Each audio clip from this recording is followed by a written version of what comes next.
super cute and and has like really where great did you curly get that? hair and everything. And kind of looks like a hot librarian or something. You guys would probably really like her. And she's just like dancing around doing this little bouncy dance and squealing. It was great. Well, smacking asses with a stick. Whoa, okay. That she got on baby Jesus' birthday.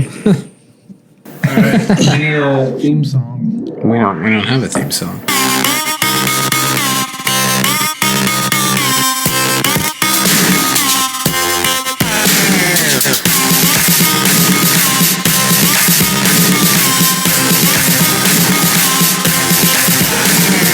Contextually yours.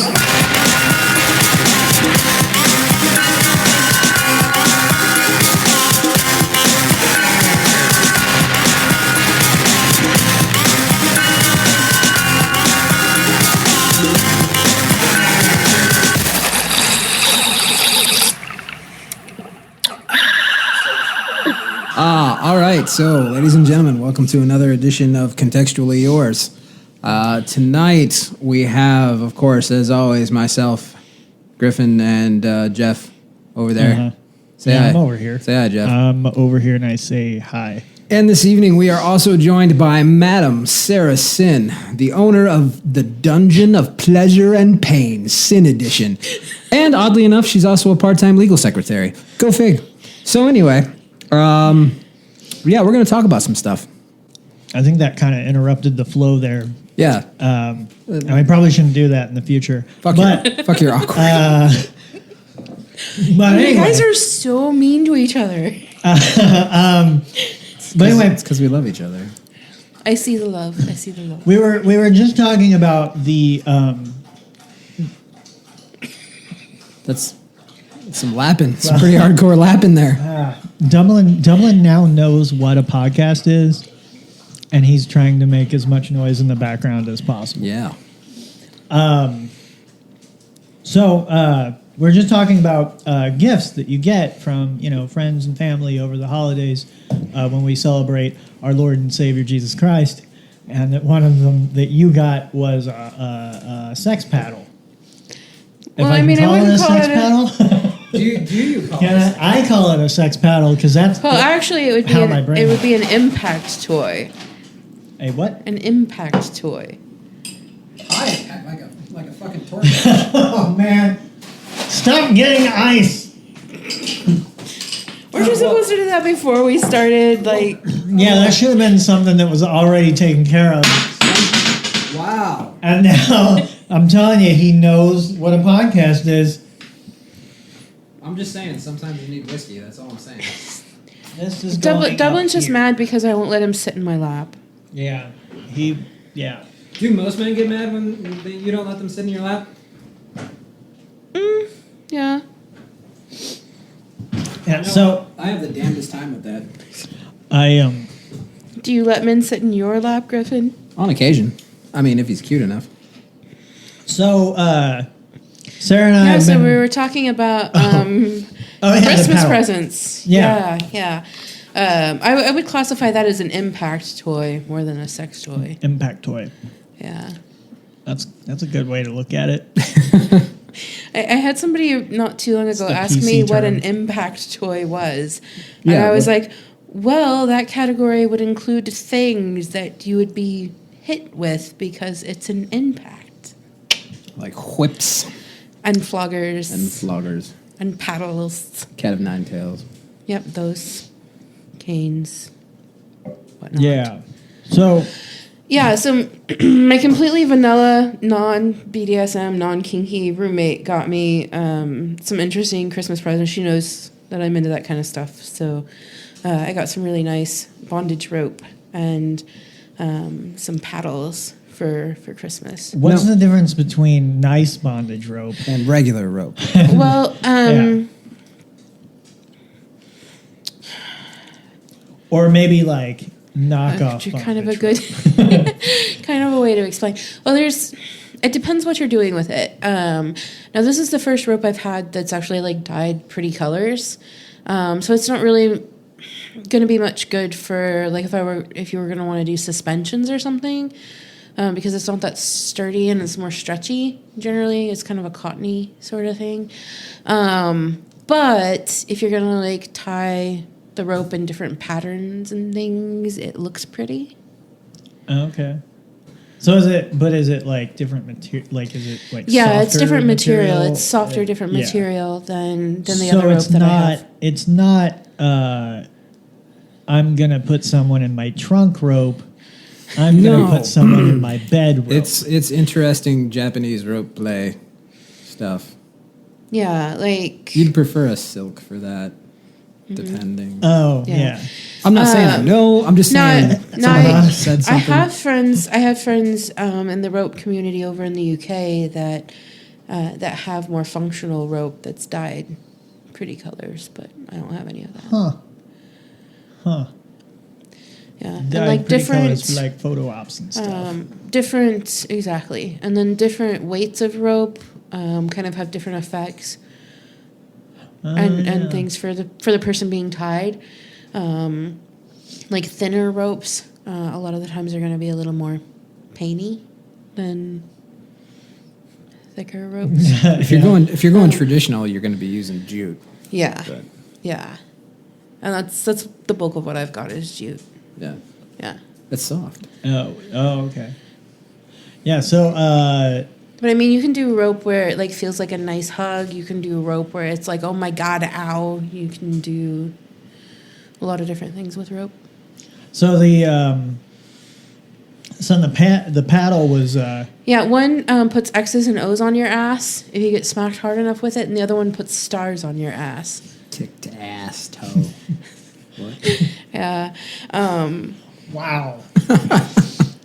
Yeah, and so in January I had it with me at a friend's birthday party, and before the night was over, because she thought it was cool, she had all of the guests lined up in the living room, and everyone had their pants down, bent over or whatever, and she went through the room and like smacked everyone on the ass with it multiple times. So there's all these different star patterns on everyone's asses.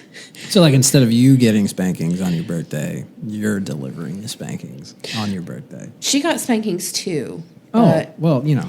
Yeah, and it was a Christmas but she also present. delivered Oh, the. Christmas. Also, Well, it was a so, Christmas. Yeah. So it's just all about birthdays. It's the birthday paddle. Yeah, that was actually in the Bible. It's like Corinthians 6:7. It was like, you know, beat people in the ass when Jesus was born.com. And thus it was spake. But then, Spank. but no, what it really reminded me of, and this is kind of funny, and it's probably not going to sound too horribly kinky or BDSM-y, but because everyone had all these different star patterns on their ass, it kind of reminded me of Dr. Seuss and the Sneetches. Like, are you guys familiar with that? The star-bellied Sneetches? Is yes. Yeah. That's a fun way of thinking about it. What a beautiful segue. I mean, I think I would like to think that if I were paddling somebody's ass, like we'd be sitting there watching Dr. Seuss at the same time. Don't get down! And I think I would probably have to wear like a cat in a hat top hat, like for that. Like I think it would just complete the whole ensemble. I think there's some people who probably have a kink for that. I mean, it's not like weird, right? No, not really. Yeah. What is weird? I don't know. Like I'm so fucked up that I legitimately no do idea not what know. weird is anymore at all. I think it's all subjective. I think we peaked weird Weird is in like the Like- eye of the beholder. several years ago. I think It's we like peaked weird. Well, like last week when we talked about like the dirty feeling from some sex, like you, like and depending on the person, like you can't get off unless you have that. Oh right, yeah. Unless you're like, oh, this is wrong. Yeah, that feeling. I mean, you're watching porn now, man, and I can't get off unless there's like 6 midgets in a tank. Like it.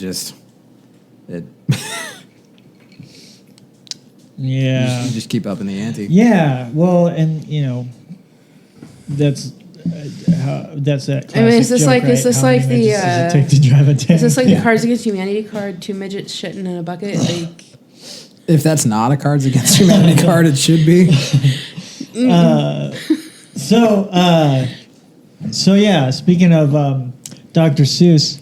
I was shitting in a bucket this one time, and 2 midgets showed up in a wheelbarrow and just started fucking carting me out. You know, I was shitting in a bucket, reading one fish, two fish, red fish, blue fish, and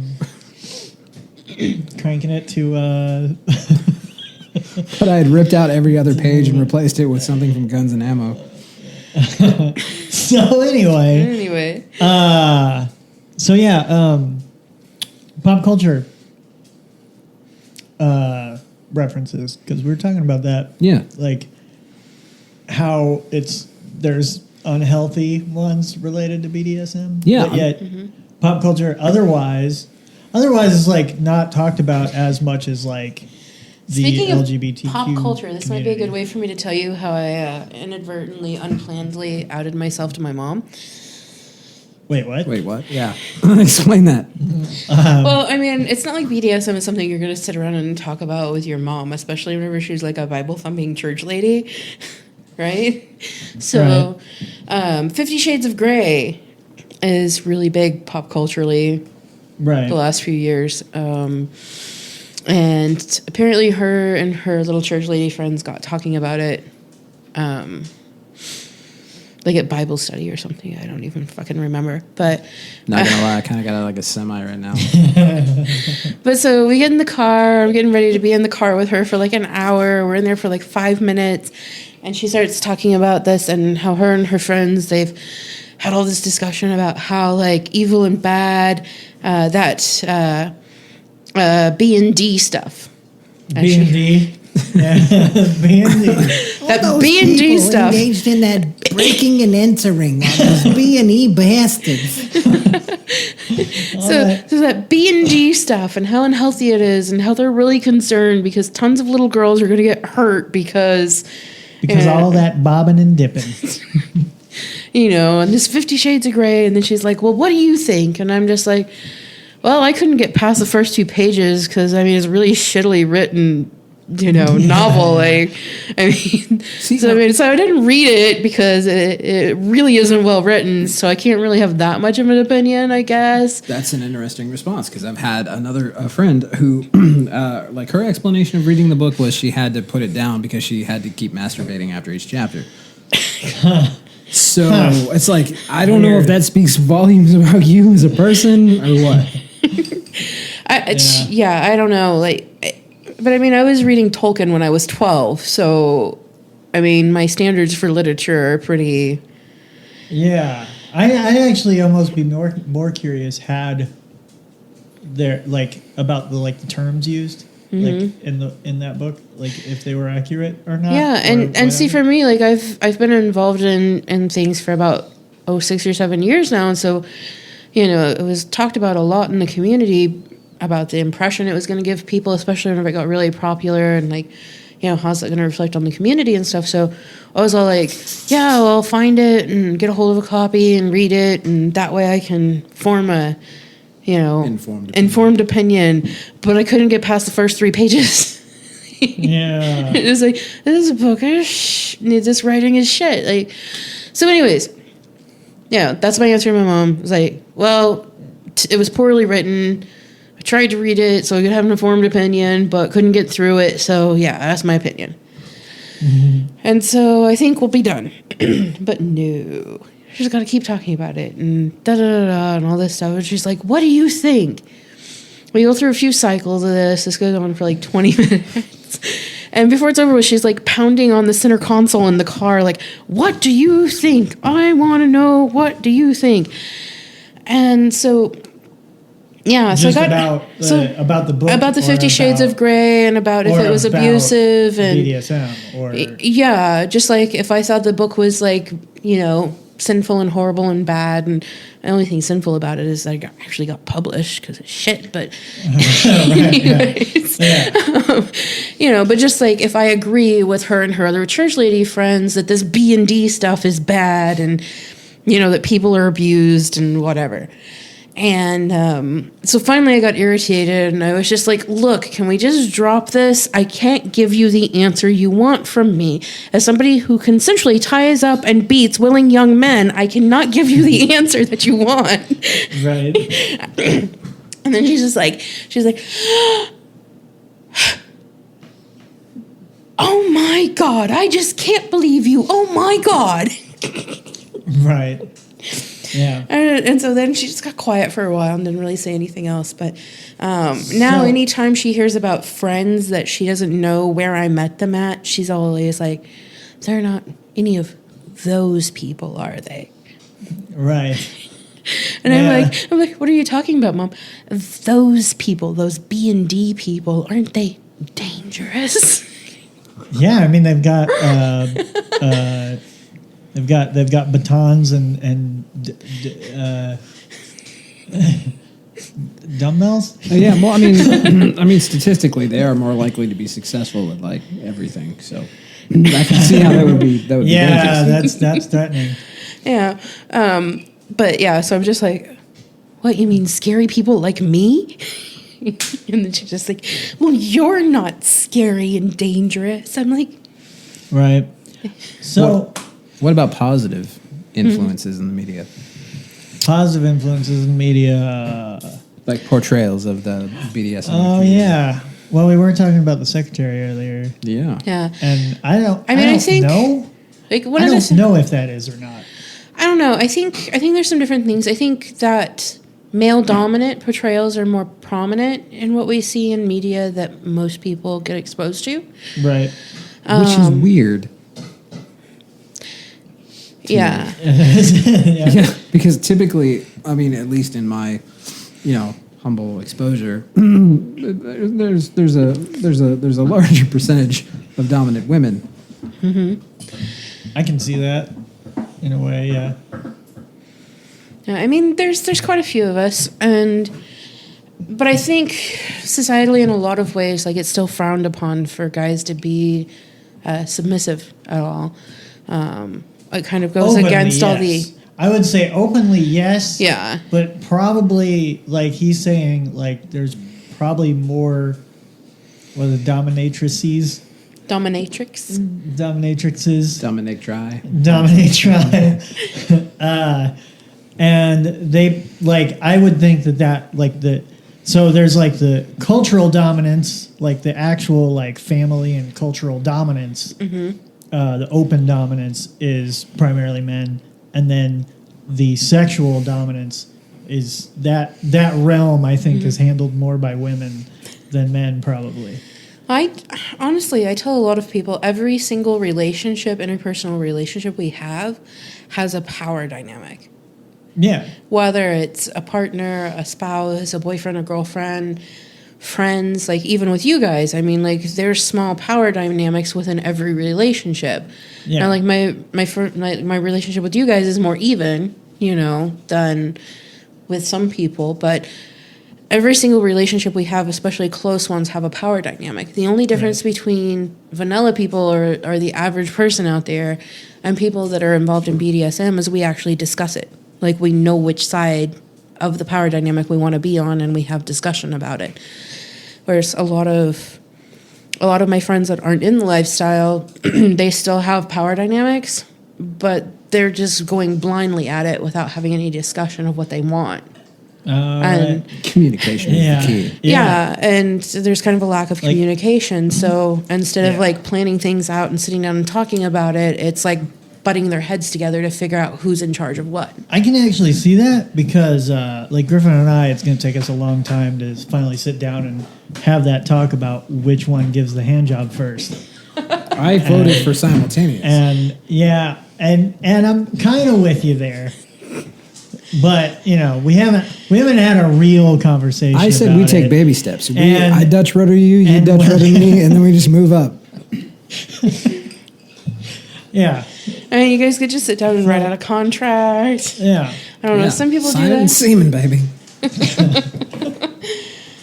Get out that black light to see the signature later.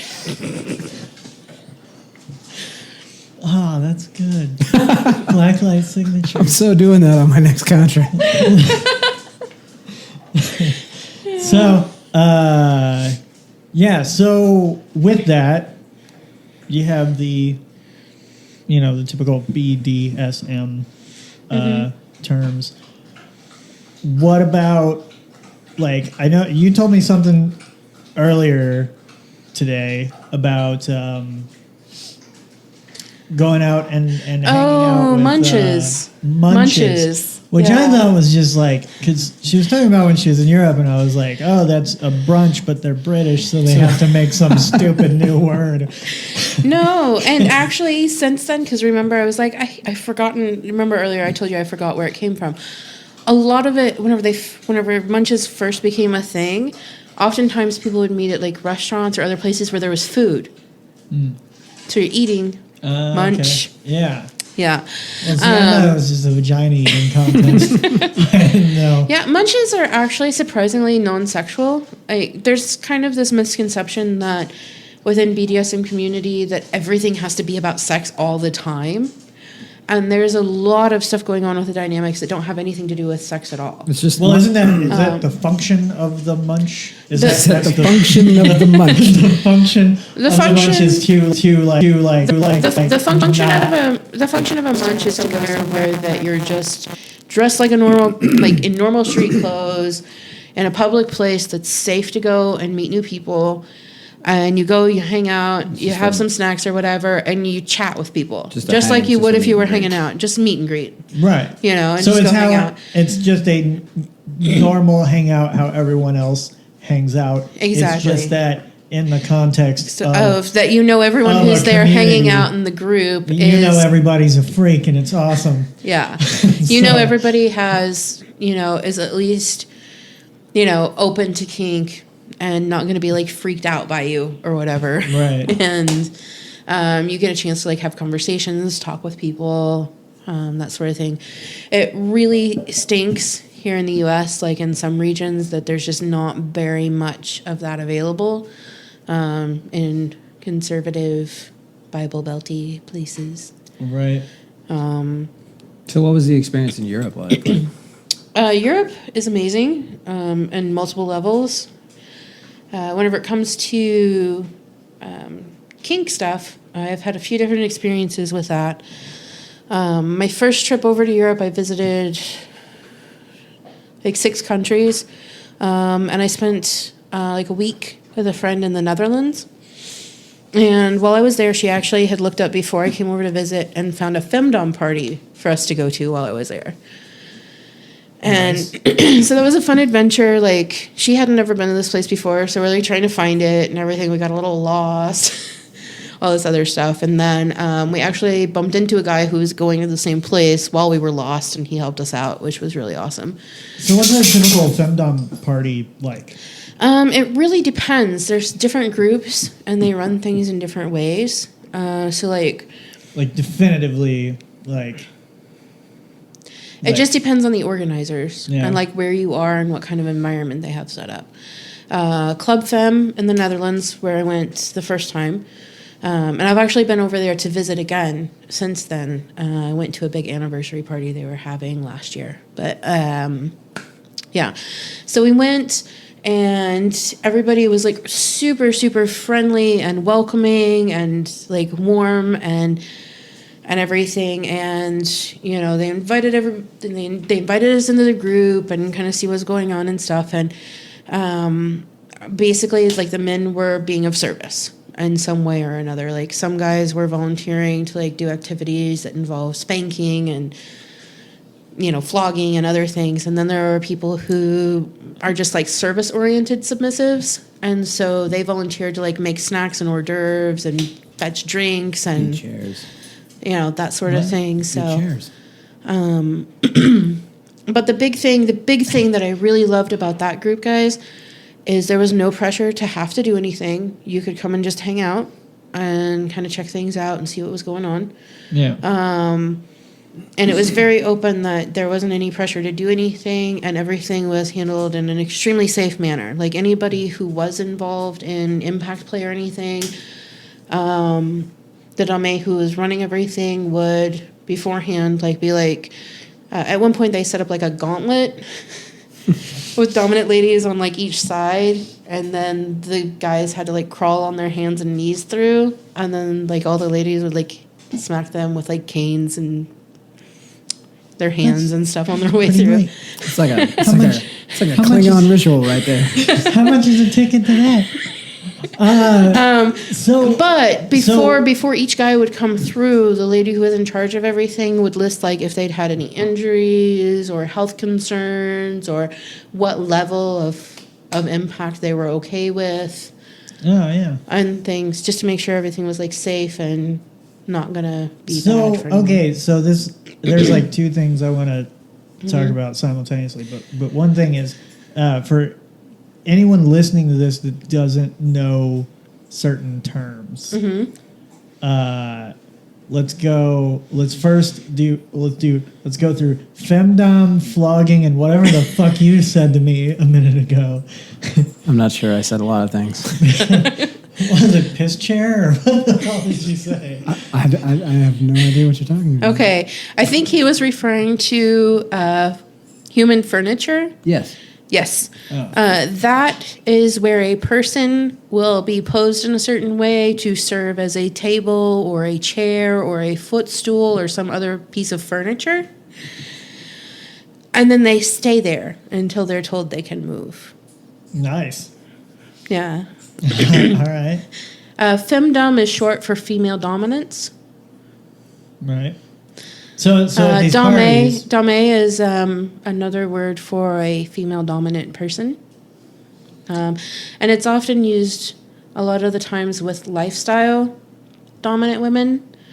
Some still will be called a dominatrix, but dominatrix is a lot of the time used for the professional occupation. Yeah. dominance. So Yeah, somebody getting paid for that shit. oh, and they get paid. I want a girl with a short skirt and a long jacket. So we're gonna get sued. So No one listens to this shit. that's why it's true.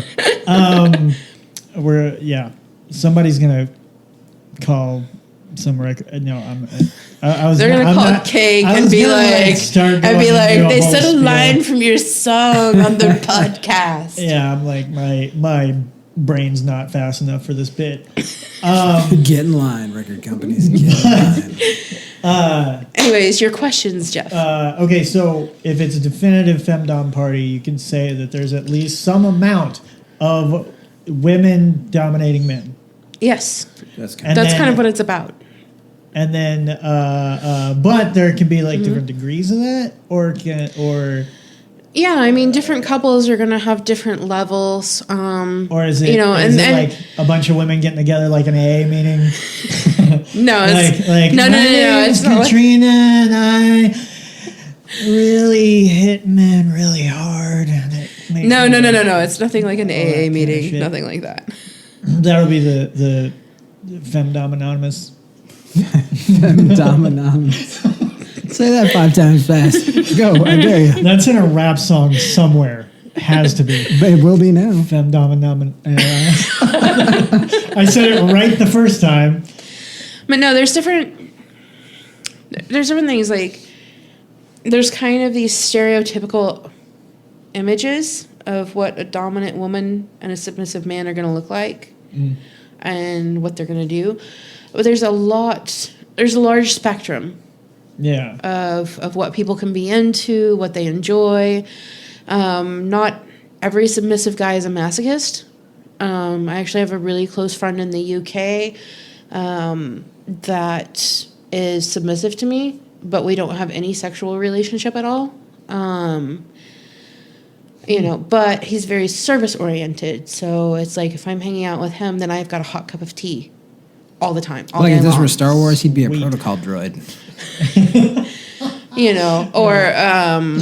Or I went to make cookies and he cleaned the oven first to make sure everything was perfect before I did the thing. So just a lot of being of service, taking care of another person's needs, and a lot of sub people, both male and female, are kind of wired that way, but they don't like being tied up. They don't like being hit. Okay, so flogging. Yes. Flogging is using an implement called a flogger, like they used to use to punish people in the old days. floggers can be made of a multitude of materials, generally consisting of a handle and generally like strips of cloth, leather, rope, whatever, but multiple strips of material that then you would swing and hit somebody with. I actually have a really nice set of leather ones at home that are set up to swing like poi. Are you guys familiar with poi? Yeah. Except for it's 3 different weights of leather, so it flies at different rates. So the lighter pieces fan out when you hit somebody with them, and the heavier pieces hit the target. So like you're aiming at somebody's ass, and like the heavy pieces like hit right where you're aiming to, and then the rest of them fan around and like cup their butt. So that's like more like a flail. Yeah. Nice. So if we're discussing terms, why don't we also discuss what a switch is? Switch. A switch is somebody who, depending on dynamic or the particular partner, can Or either moon phases. can either play a dominant or a submissive role. So. Or what particular rerun of Seinfeld is on. Really, the switches get a bad rap sometimes. Like, people like to poke fun at them and stuff and everything, but I believe there's a lot of truth to it, that depending on the relationship you have with a certain partner can bring out different aspects of personality or whatnot. That makes more Yeah, sense. Like, why can't you be both? Why can't you? Why would Yeah. they get? Why do they get a bad rap? And from who? Well, do they get unfortunately, a bad there's some people out there who like to act. Well, we'll use this for an example because people are often more familiar with terms of like human sexuality than they are the BDMS terms. Have you ever had like a bisexual friend get told that they just haven't made up their mind yet, or they're confused, bullshit, yeah. or they don't know what they want? Well, that kind of same attitude can be applied to how some people respond about being a switch in BDSM. I think that really just like speaks, you're just confused, or you don't know what you want, or whatever. that speaks to the human, condition that we just think that you should be fucking one or the other thing. Yeah, like you have to be in a box, and if you don't fit in one of these boxes, then there's something wrong with you. You know, which is really fucked up because I have completely made up my mind that I exclusively want to date bisexual girls. So I don't see how that's like, and it's weird because like I didn't intend to. I've never had a 3-way or anything. I wasn't. That's not my angle. It's just that I better conversate. I don't know what it is. It's just I click know. better with. I mean, it girls. may just be kind of a mindset thing, or an openness or something about people who are comfortable with themselves and their sexuality that you're attracted to. Yeah. Well, they were also most of them were kind of not sane. But nobody. But that's a is. whole different category. So, I mean, yeah, nobody is. It's just levels. But If I could afford it, man, I'd go to a dungeon for therapy. Just tell all my problems. Okay, so the other thing, you were talking about that party, and then there's all these like guys that they'll be like, well, they're playing it safe where I don't want to be hit or whatever. So, what is it about like? There's like a line there where some people get off on just the rebellious nature of things, or like just the fact that there's no rules. So is that like, do you think that like maybe takes away from an experience for some people where if there's like some rules applied that it like, I mean, I don't guess know. There may be some people that don't like having limitations or rules. But whenever it comes to a lot of the activities in BDSM and in kink, you have to have some limits to be playing safe. Right. And there's terms like safe, sane, and consensual that go around and things where in order to make sure that nobody's being abused and you're not doing any real harm to anyone, you kind of have to use a little bit of sense. So it's almost like, And to me, if somebody says like, because I mentioned to you earlier, like all the solicitation emails that I get. If I get an email from a guy wanting to, be my submissive or whatever, and the first thing he says is that he has no limits and that I can do whatever I want with no limits or no rules, I'm not going to touch that guy with a 10-foot pole because there's something wrong. If you're all like, you can do whatever you want to me, I don't care. Because you should care, because what if you say that to somebody and they're like, oh, can I cut off your penis? It worked in Germany. You know what I'm saying, though? Like, yeah. if somebody Now, is is willing to that- let you do anything to them at all Yeah. without having any kind of safeguard, Yeah. then there's kind of a problem there. Like there's something not quite clicking correctly, and Right. I do know some people who have been in very long relationships where they know the person really well and they know what they like and what they don't like and whatnot, that have Yeah, kind they of don't an really have to lay unspoken it out. like Yeah. But in a group event like that, where that you've got a lot of people coming in and you may be playing with somebody who, you don't know that well, that you don't know that they had knee surgery 6 months ago, or, you don't know that they've got, a bad shoulder or something, like it's right. good for that stuff to be disclosed. And correct me if I'm wrong, but like extremes can vary. So you can go from like light, rope play all the way up to bloodletting in some cases. Exactly. By a licensed phlebotomist, I'm just saying. Yeah. Yeah, and I do know people and have friends that are into medical play and needle play and stuff, and I mean those things can be done safely.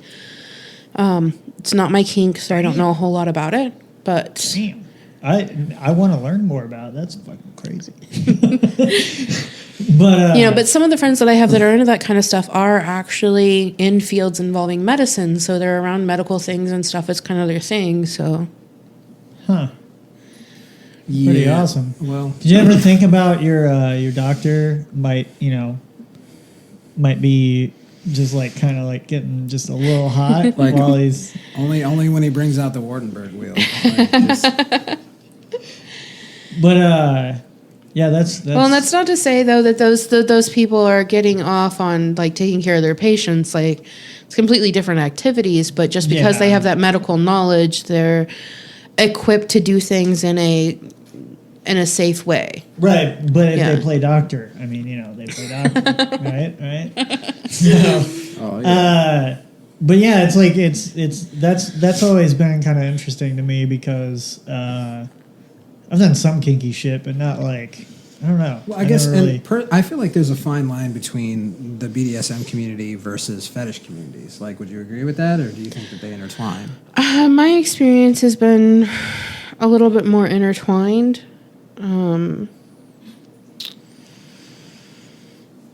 But I think it just depends. I think a lot probably depends on where you're at, what cities you're in, because even for example, a femdom party, like you would think, oh, that's going to be kind of similar thing. Whenever I went to the one in the Netherlands, everything was very organized. All of the men who were there were very respectful with all of the women. They didn't have a ton of unattached men at the event. Like a guy had to have a woman there vouching for him that was in charge of if he behaved or not. yeah. Now, So- I went to a femdom party in London last year whenever I was living in the UK, and they did not have that rule. They had a lot of single guys there who were looking for a dominant, and a lot of them were very disrespectful and rude. It kind of ruined the night for one friend that I was with, because if we weren't with her every single second, she had men hitting on her and talking to her and asking to lick her feet and shit without any kind of decorum. So even in the room that was specified that they weren't supposed to speak unless they were spoken to first. Okay. And that ended up being a slightly negative experience just because it was kind of out of hand and the organizers didn't have things under control. It was much too much of... Honestly, it felt like the kind of guys who were probably going to send you an unsolicited dick picture. Right. Oh, yeah. Except for in person. So you had just being on the internet and saying, "Hey, I'm into this shit." Mm-hmm. You get a lot of solicitations. Right? Yeah, a lot. Even though I'm currently have relationships. And everything that I'm involved in, and everything says everywhere that I'm not interested in any new partners. Like, I still get messages like every single day from guys. It was like, W2F, like, are you illiterate? I mean, can you read? Like, what's the deal here? Yeah. Let me see if I can find a nice entertaining one or two for you. Let's see. Undisclosed 18-year-old guy from South Carolina. Now, bear in mind, I do not live in South Carolina. I am nowhere near South Carolina. Who sends me a message. And he's reasonably polite. Like, this one isn't too bad. He's reasonably polite.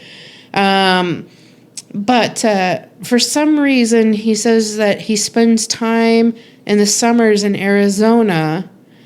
And then he saw that I am into younger men, and maybe we could hang out. And I'm just like, wait, I don't live in Arizona, and I don't live in South Carolina.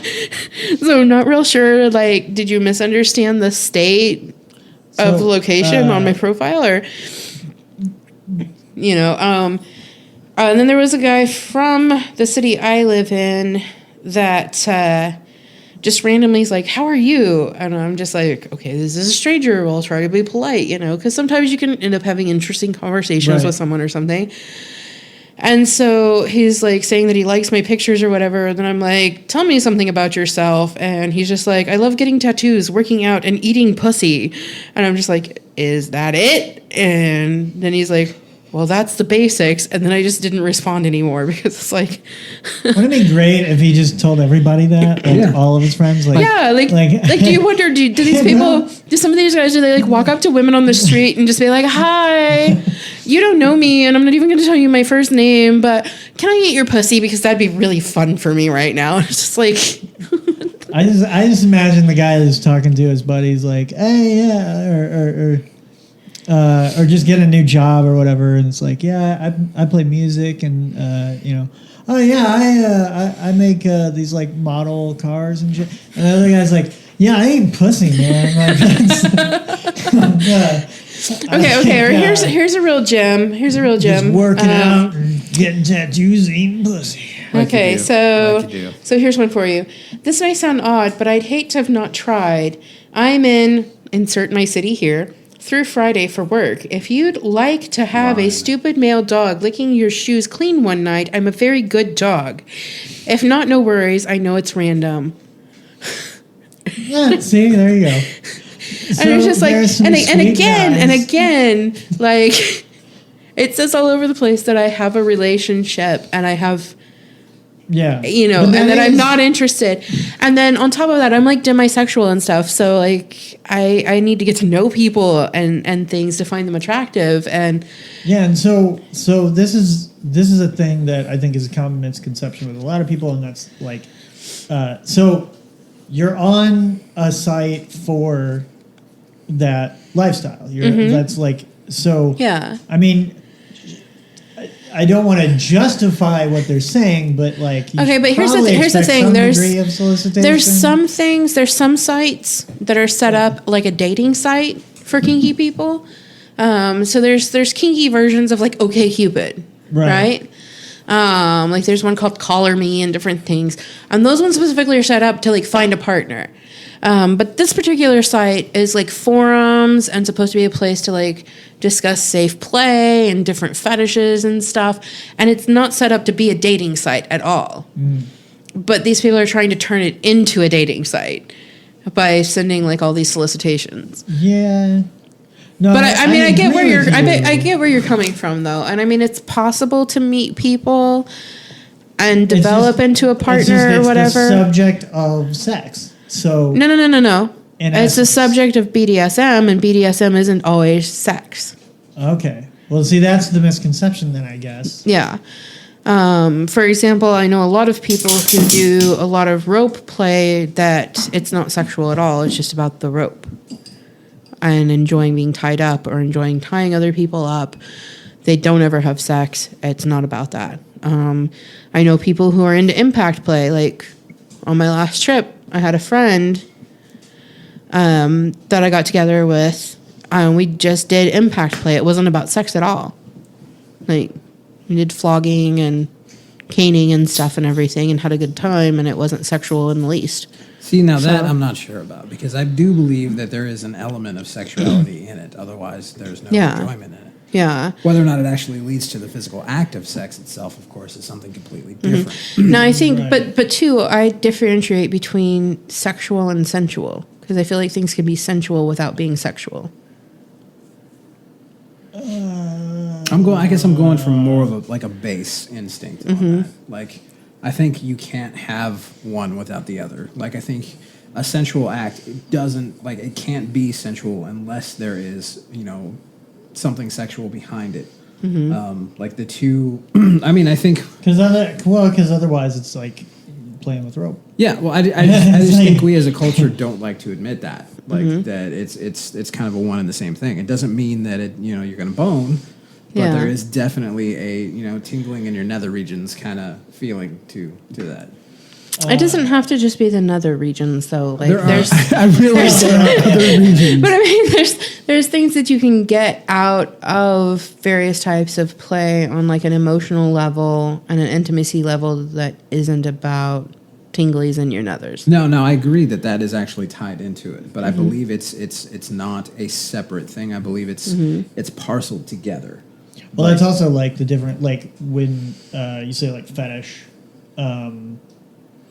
like I don't really think there's a whole lot of a difference between fetish and sex. I mean, to some degree, everybody's got something, whether it's acceptable by society or just a little off or whatever, or completely Oh yeah, what's in your some fetish, Dad? other realm. Okay, Yeah, that's so a good like, question. So like you see those like Ladyboys? oils, like a lot of oil. My thing is lesbians and oil. Like the slipperier it is, Lesboil. like yeah, oil lesbos. But it's like Like there's- what? Just lesbians with oil, or like we talking like the Japanese erotic massage, full body oiled up slip and slide shit. pretty much anything. But but I mean, I think that like there's a because I mean you can understand like the sensation behind seeing something visually or feeling like pain in some other area or whatever. Like you can kind of, I think those are synapses that fire together. Yeah. Like there's a thing about it that I don't really think there's. I think there's a fine line between BDSM and fetish, and then I also think there's a fine line between just sexual desire in the first place and I guess fetish. to me that's like the weird thing. And maybe objectification a little bit too. Like I think human sexuality is just a very complicated thing. it's weird. Oh, It's yeah. messy. Like- Sometimes they're screaming and crying. oh yeah, so when you talk about BDSM, like there's obviously like a psychological element to it, right? Yeah. But then there's this thing where you have like somebody who's like subservient to you, which is a form of objectification. It really is, right? Like It can I'm be. not I think missing the there's mark different. completely I think there, there's am I? different levels. I think there's different levels, and then there's some people who are really into like extreme objectification. right. Yeah. And then there's situations where it's just maybe very light. And I think that's an interesting social like construct, if you will, because I mean you find that in terms of like, femdom and all that, when we start to talk about the objectification of like your partner or of men in general, and then we talk about varying degrees. Or women. But that's the Yeah. thing when we get into into popular discussion, like on all the bullshit media pages. If you talk about objectification in any particular way or form, shape, whatever, any varying degree, then you're a complete fucking male asshole. Period. End of subject. And I find that or just the very term interesting dynamic. objectification with a negative context, because it definitely can be, especially, I mean, in most contexts outside of maybe sex or maybe okay, if I'm getting a burger at McDonald's, I'm objectifying the person at the register because they're a machine getting me a fucking burger. Yeah. I like to talk to them. Like makes them there's feel uncomfortable. And that's the thing. It's like, and you shouldn't. it's like at my workplace. It's a very male dominated environment, and we deal with like car parts and shit. And somebody was buying an engine the other day. These old dudes, and they're all like, "Well, you fucked up your backstory, but go ahead." Hey, everybody needs a day job, Right? But no. But the other day, like, I'm dealing with these dudes, and then they start making remarks about, can they buy me with their parts?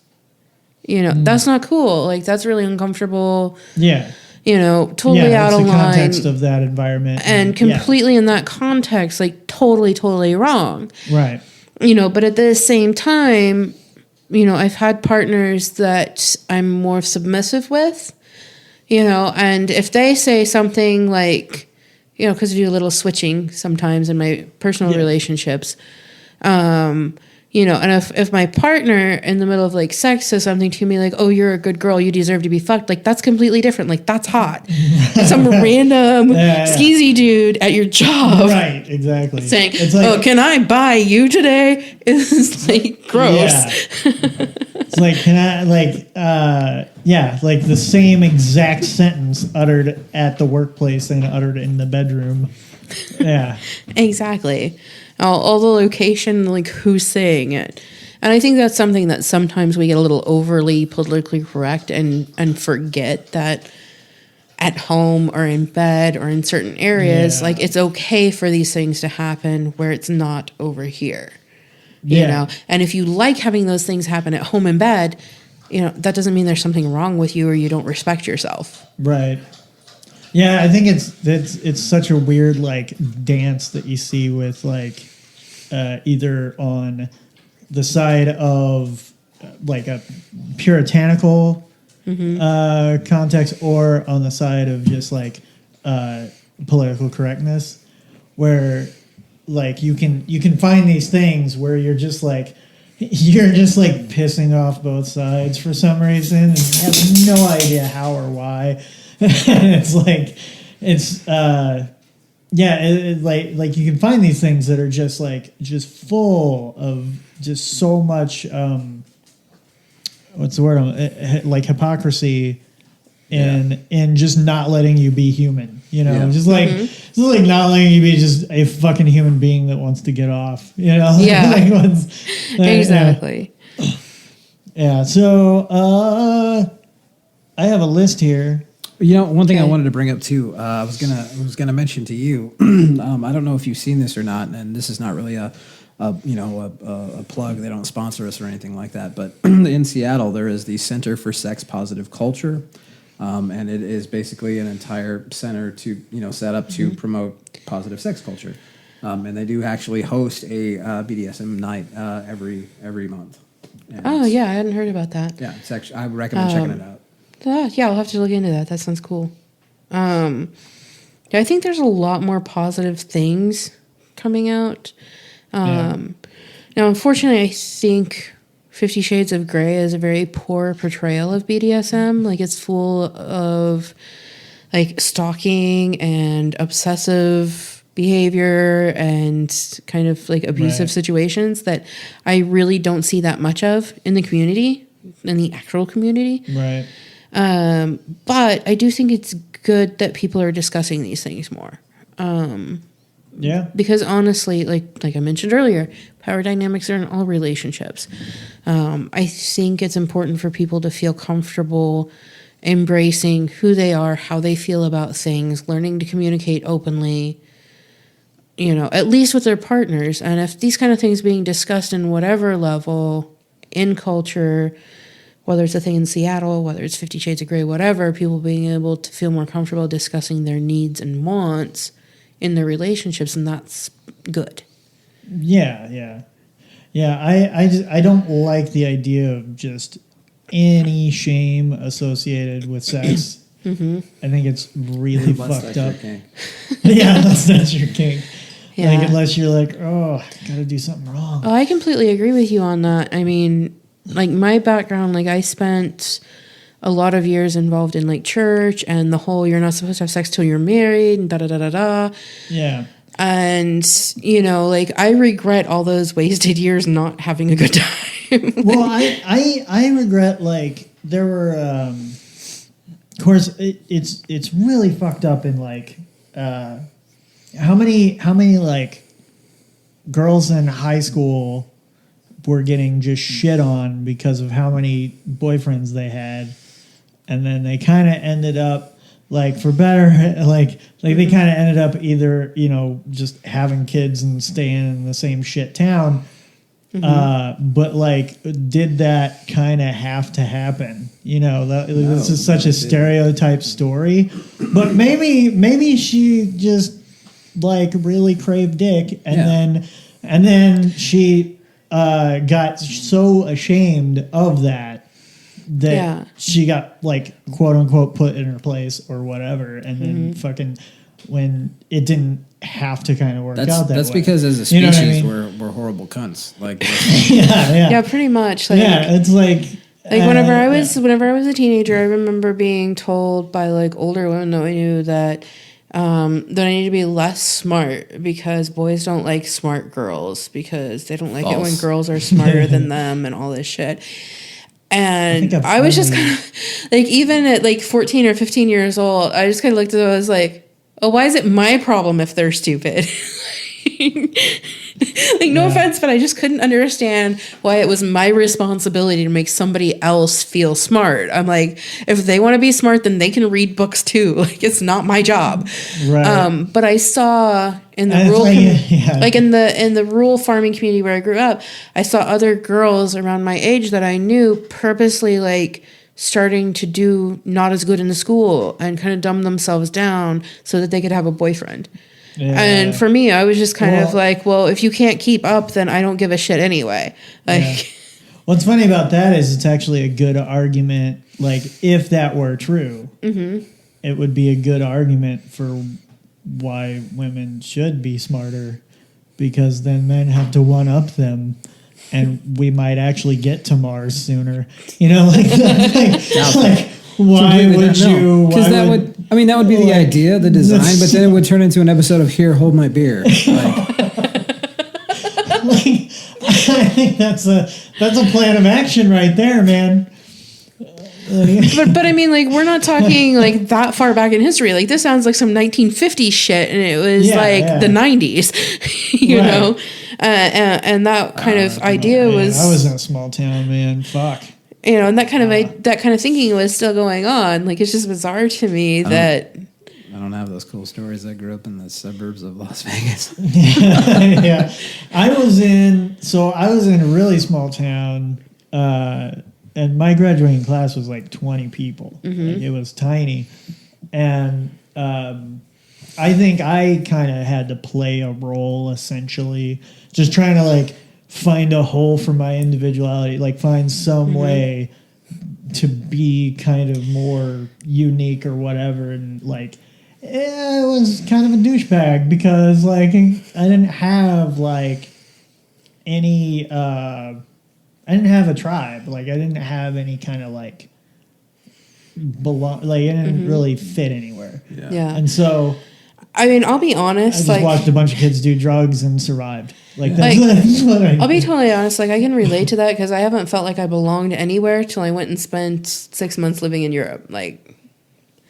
You know, and then finally being a part of that community with BDSM and just like the intellectualism and stuff that I experienced there. I was just kind of like, oh, my people, I found you finally after all these years. Why do I have to go back? Why do visas expire? No. Have you ever heard any Stuart Lee, the comic from the UK, the British guy? Which one is he? I'm shit with names. Like I'm good with remembering faces. I mean, I'm shit with names. He's really not like hugely popular, but he is one of my favorite, like possibly like my favorite British comic for sure. Mm-hmm. And I was listening to him on a podcast about books that they were reading or whatever. And I'm just like, holy shit! Like there's like I'm just writing down references left and right because I'm just like, holy shit, this is I need to look all this shit up now because like the level that some people I know that there's like fucking rednecks everywhere all over the world, but there is there are these like really strong pockets of intellectualism in the UK that is like, holy shit. Yeah, I mean, like, everybody in the community there pretty much was, like, a professor or, doing like? scientific research or something intellectually cool. Yeah, but what's it like? Were there any of your professors doing bondage shit? Not that I know of. Not that I know of. Oh, that would be amazing. Now, there was one here. Like. There was one in my town where I live now. A professor whose name I can't remember. I actually saw out. This was years ago, like right at the beginning, whenever I first started getting interested in BDSM. I went as Betty Page for Halloween once, and so I went to this friend's Halloween party, and this professor was there, and with a girl like a third his age. Which I can't judge. I mean, I've dated people half my age, so we're all good. But he just thought my costume was the best thing ever, and he pretty much followed me around all night trying to get me to spank him. Like, I had a riding crop, and he was just following. It was like, please hit me, please hit me. And then I was just like, oh, God, I'm glad I'm never taking your subject because that would be so awkward to be in your class. That's pretty awesome. Yeah. So I don't think that would be awkward. I would just use that as a power play. Just like sitting there in class, just like, sup. Yeah, but the funny part of it is because of that background of like all the religious shit and everything. At that particular point in time, like I'm still an awkwardly older than average like virgin who's like never done anything. Like I'm not even sure if I'd kissed anybody at that point. And so I've got this dude like following me around asking, like I had no concept of like how to use power plays or anything yet. Like, so it's just like, oh God, this is weird. Mm-hmm. Yeah, I need to start taking sex toys to parties. You do. You really do. We're going to get you like a little doctor's bag, and just like fill that shit up. No, I just wanted to enhance the creep factor. Yeah, that too. I mean, I'm pretty sure it could pull double duty. Wait, what?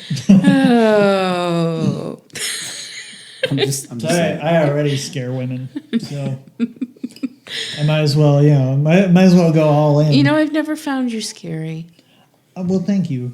Sometimes when he wakes up in the morning, I look over and I'm like, Jesus Christ, it's like fucking Taxi Driver over here. I'm kidding. I'm kidding. I was trying to think of a line from that movie, and now I can't. You looking at me? But no, the community over. Is old. Yeah, like good old, like it. You've uncorked the great one. Or like, ooh, I don't want to drink this old. That needs to aerate just a little bit there. I think it aerated too much. Maybe it's not terrible. I'm gonna get you an aerator for Christmas. Yeah, it'd be better than either get me an aerator or get me a paddle that makes stars when you spank people. Oh, okay. One or the other. I know where to get that one a lot quicker. Either way. If you want to try it out, I can let you borrow mine. There you go. Just Try before you buy. Just either a wine aerator or a paddle. Either way, our Lord and Savior Jesus Christ is represented. That's Represents. yeah. Oh goodness. If we're making Christmas lists. But yeah, the party at the Netherlands, the people there were really freaking awesome. And in fact, they were so awesome that whenever I was living in the UK, I went over on a special trip to go to one of their group anniversary parties, which was like a really huge bash. Yeah. And that was held at this club location that was specifically set up for these kind of parties. And so they had like cages where you could like put people in cages and all kind of like bondage equipment. It's amazing how these parties and like cons just kind of like sound very well, and similar. people actually dress up in costumes and stuff sometimes to go to the Little cosplay party. action. So some cosplay action. Actually, there's a lot of similarity between like the dressing up between like kink parties and cons. I mean, there really is. You know what? And actually, a lot of the clothes that I. We Funny need to thing. start the first Kinky con? fetish Comic-Con. Oh my god! Combine Mm-hmm. you could be it. onto something there. Yeah, you can That would combine be it. amazing. Comic-Con in the It would get daytime, shut down. fetishes at night. I know all throughout the day and night. It would be absolute fucking chaos. Yeah, I think people would really It love would that. be a huge security problem. Do you know what's really funny? If we host that and a magic convention like all together, Yeah. like as in like actual magic practice theory, Yeah. not the game. Yeah. Mind equals blown. You know what's funny is a lot of the clothes that I have that I wear to like fetish stuff or to kink parties is actually a lot of the same wardrobe I use whenever I go to Ren fairs and conventions. Yeah, there you go. Wow, that's That cool. makes sense. That's kind of like when when I got certain guitar strings or amps. I can use them with guitar or bass. It's like you just switch. You can Autoerotic you can asphyxiation. you can yeah. You get one wardrobe that gets your whole spectrum of activity. Yeah. Yeah. I mean, Yeah. fewer costume changes that way. Just Yeah. Unless you have too many costumes, But and see, costume mine- changes can be good. Yeah. But see, what's weird about it is like my closet is just jeans, band t-shirts, and one gimp mask, and so it's like That's true. Why does that one get washed more than anything else? There's certain specific situations, It's just, Yeah. I had they no happen idea. every day. Jeff, I had no idea you had a gimp mask. Why didn't you tell me? I wish I really did, and that wasn't just a joke, but just because I could bring it out. That would just, that would be a good end to the podcast. How far are we in? Anyway? Not very. What else is on your list, Jeff? What else did you want to know about? I started writing down a few things, but we already talked about them. Okay. All of the things. Did All we of hit the things? Everything. Well, we talked about 50 Shades of Grey and pop culture, the secretary rules. I guess we didn't really talk about the difference in politics with BDSM and LGBTQ community, because that Yeah, 'Cause I think there's 'cause it's probably going to almost be like- some variance.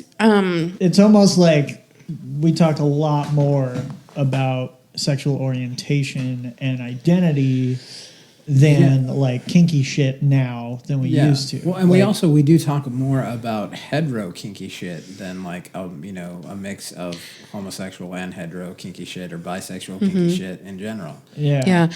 What seems to be predominant in what gets discussed is male dominant heterosexual kink. Yeah.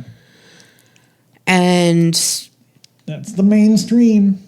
That is, it practically is mainstream now. yeah.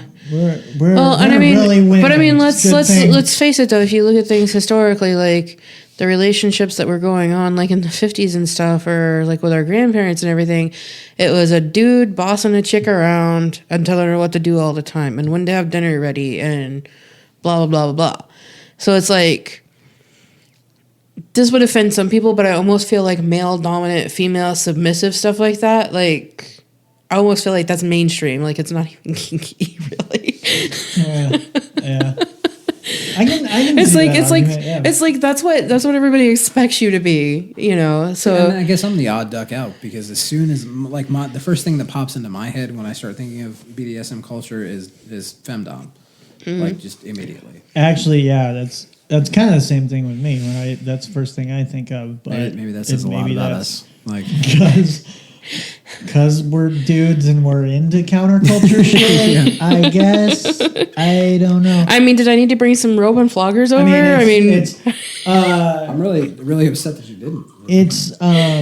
Well, if I come back, I'll pack up some toys and bring them over for you guys to play with. If I was kinkier, I would be a switch. I'm sure of it. Mm-hmm. I'm sure of it. But like, I don't know. You like, I think you get this. You get a lot more media and a lot more talk around things that are, edgy and you know what I mean. Like, so even though there's like this mainstream cultural male dominant like societal thing. Yeah. Hell, look at our last election cycle for crying out loud. Oh God. The dynamics of that go far beyond holy shit. But I don't even want to get into that. But I think that if you kind of look at things that are more okay, a good example. Satanism and rock and roll. Mm-hmm. You know, like rock and roll fucking exploded. And why did it explode? You could say it's good music, and yeah, that's true. But another thing, a little like fucking jetpack that got attached to that is like the religious institutions saying that it was music of the devil. And that is attractive. It gave it a lot of publicity. That is, yeah, exactly. That like all the controversy, like all the nonsense and controversy and stuff gave it a lot of publicity. Yeah, controversy builds. Like that's why, and I think it's even worse now, in some ways, but in like almost an opposite direction, where controversy is hugely successful in media. Like it's hugely successful. Yeah, so anything that is considered controversial or subversive now, especially with like how fast just everything. The 24-hour news cycle. The 24-hour news cycle, the fucking internet, like just everything is out there. And now, if it's controversial, it gains traction, it's successful.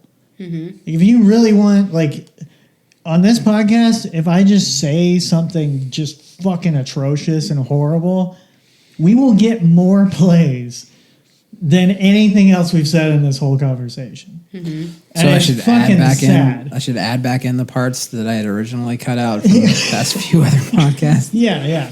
So, I mean, we have kind of ethics, I guess. I don't know. Ethics, I guess, mean that you're broke. When we get a subscription ethics thing are good. Ethical things are good. Shit. You just take it. Ethically sourced food's good. Ethical non-monogamy can be good. Right. Well, but and that's fine. When it comes to media, it's either you are, I mean, you're going to fuel a fire on either side. You're either going to say some shit that's going to, piss off somebody who's just dicing apart the individual words you're saying and taking them completely out of context.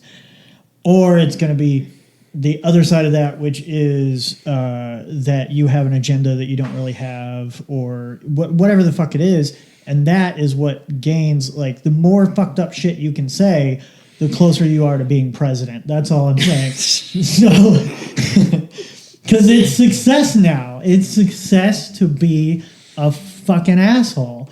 Like, that's that drives this like attention, just magnet that fucking fuels whatever you want it to. It's just a propeller for you to take it wherever you want to go with it a lot of times. And that's what's fucked up. So I think now, like, we're kind of like, I don't know what the hell's going on. Because I was saying, like, a couple of years ago, oh, we're flipping over. We're doing this, like, reversal thing where now, you know, if the political spectrum is like this binary thing, which is not, but if it is, oh, well, then now we're getting like closer to the middle and we're going to switch sides or whatever. And that's not really what happened. Now what happened is like everybody's a fascist. So I don't know. When I think of the political spectrum, I really and truthfully do think of it as a shitty car with new rims. Like, no matter who's in office, we're basically just changing the rims that fucking month, you know? Yeah, Like, that's true. It's the same shitty car. We're just fucking changing the rims. You just bought some aftermarket rims that are going to be a pain in the fucking ass to replace whenever you hit a curb because you weren't paying attention and your tire went flat. Yeah. Right. And now they're If you just had kept the factory rims on that shit, you could have just gone to the junkyard and got one for $8. But no, you had to put the new ones on there. That's going to cost you $500 to fix that shit. But we're still driving and right the same now, shitty car. and same shitty car, and now we have rims that you can't even fit a tire on that someone spray painted orange. Like that's what happened. Anyway, but yeah, we're kind of getting off on a tangent here. And who wants to really talk about the orange Cheeto we elected president? I don't know, but I really like rims that wheels don't fit on that someone spray painted orange. I really love that. I'd like to get rims metaphor. that are also MP3 players built in the rims. Dude, that's exactly it. That's exactly it. And how much is that going to cost to replace whenever you curb check that bitch? I want an entertainer to drive my country. And Hey, I think who is it? and no matter, and then here's the thing. And even driving over here to do this with you guys tonight, like there were some dudes like revving their engine and trying to be cool at several stoplights I was at and shit. Wow. And no matter what rims you put on your car, it's not going to make your dick bigger. So, I mean, right. like... What if that were true? What if there was a direct correlation? Like, you buy a set of new rims and you get a penis extension with it? Like, do you think that could be a marketing ploy right there? Like, that's a marketing dream. Yeah. Yeah. But the email part is really hard. Yeah. I mean, like, seriously, like, what kind Those of emails idiot... are a lot What kind of harder, idiot pulls up next to a girl in a full-size pickup truck and, like, revs their engine in their little sports car like you're gonna race? Guys who like, also buy truck nuts. Yeah. You know the hardest part about those emails? What's that? Is it's really not the selling of it, it's the shipping on the rims. Yeah. Because I mean, rims are kind of everything heavy. else you can get dick pills online easy, but the dick pill rim combo. I mean, shipping kills you. I wanted to legitimately buy truck nuts and put them on my guitar, like for shows, because you got the fucking hanging low and you just got the fucking nuts hanging there. I think I saw something like that whenever I was in Vegas.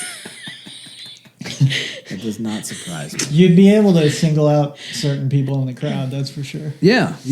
I would be really interested to find out how many people thought I was serious about that. Like, yeah.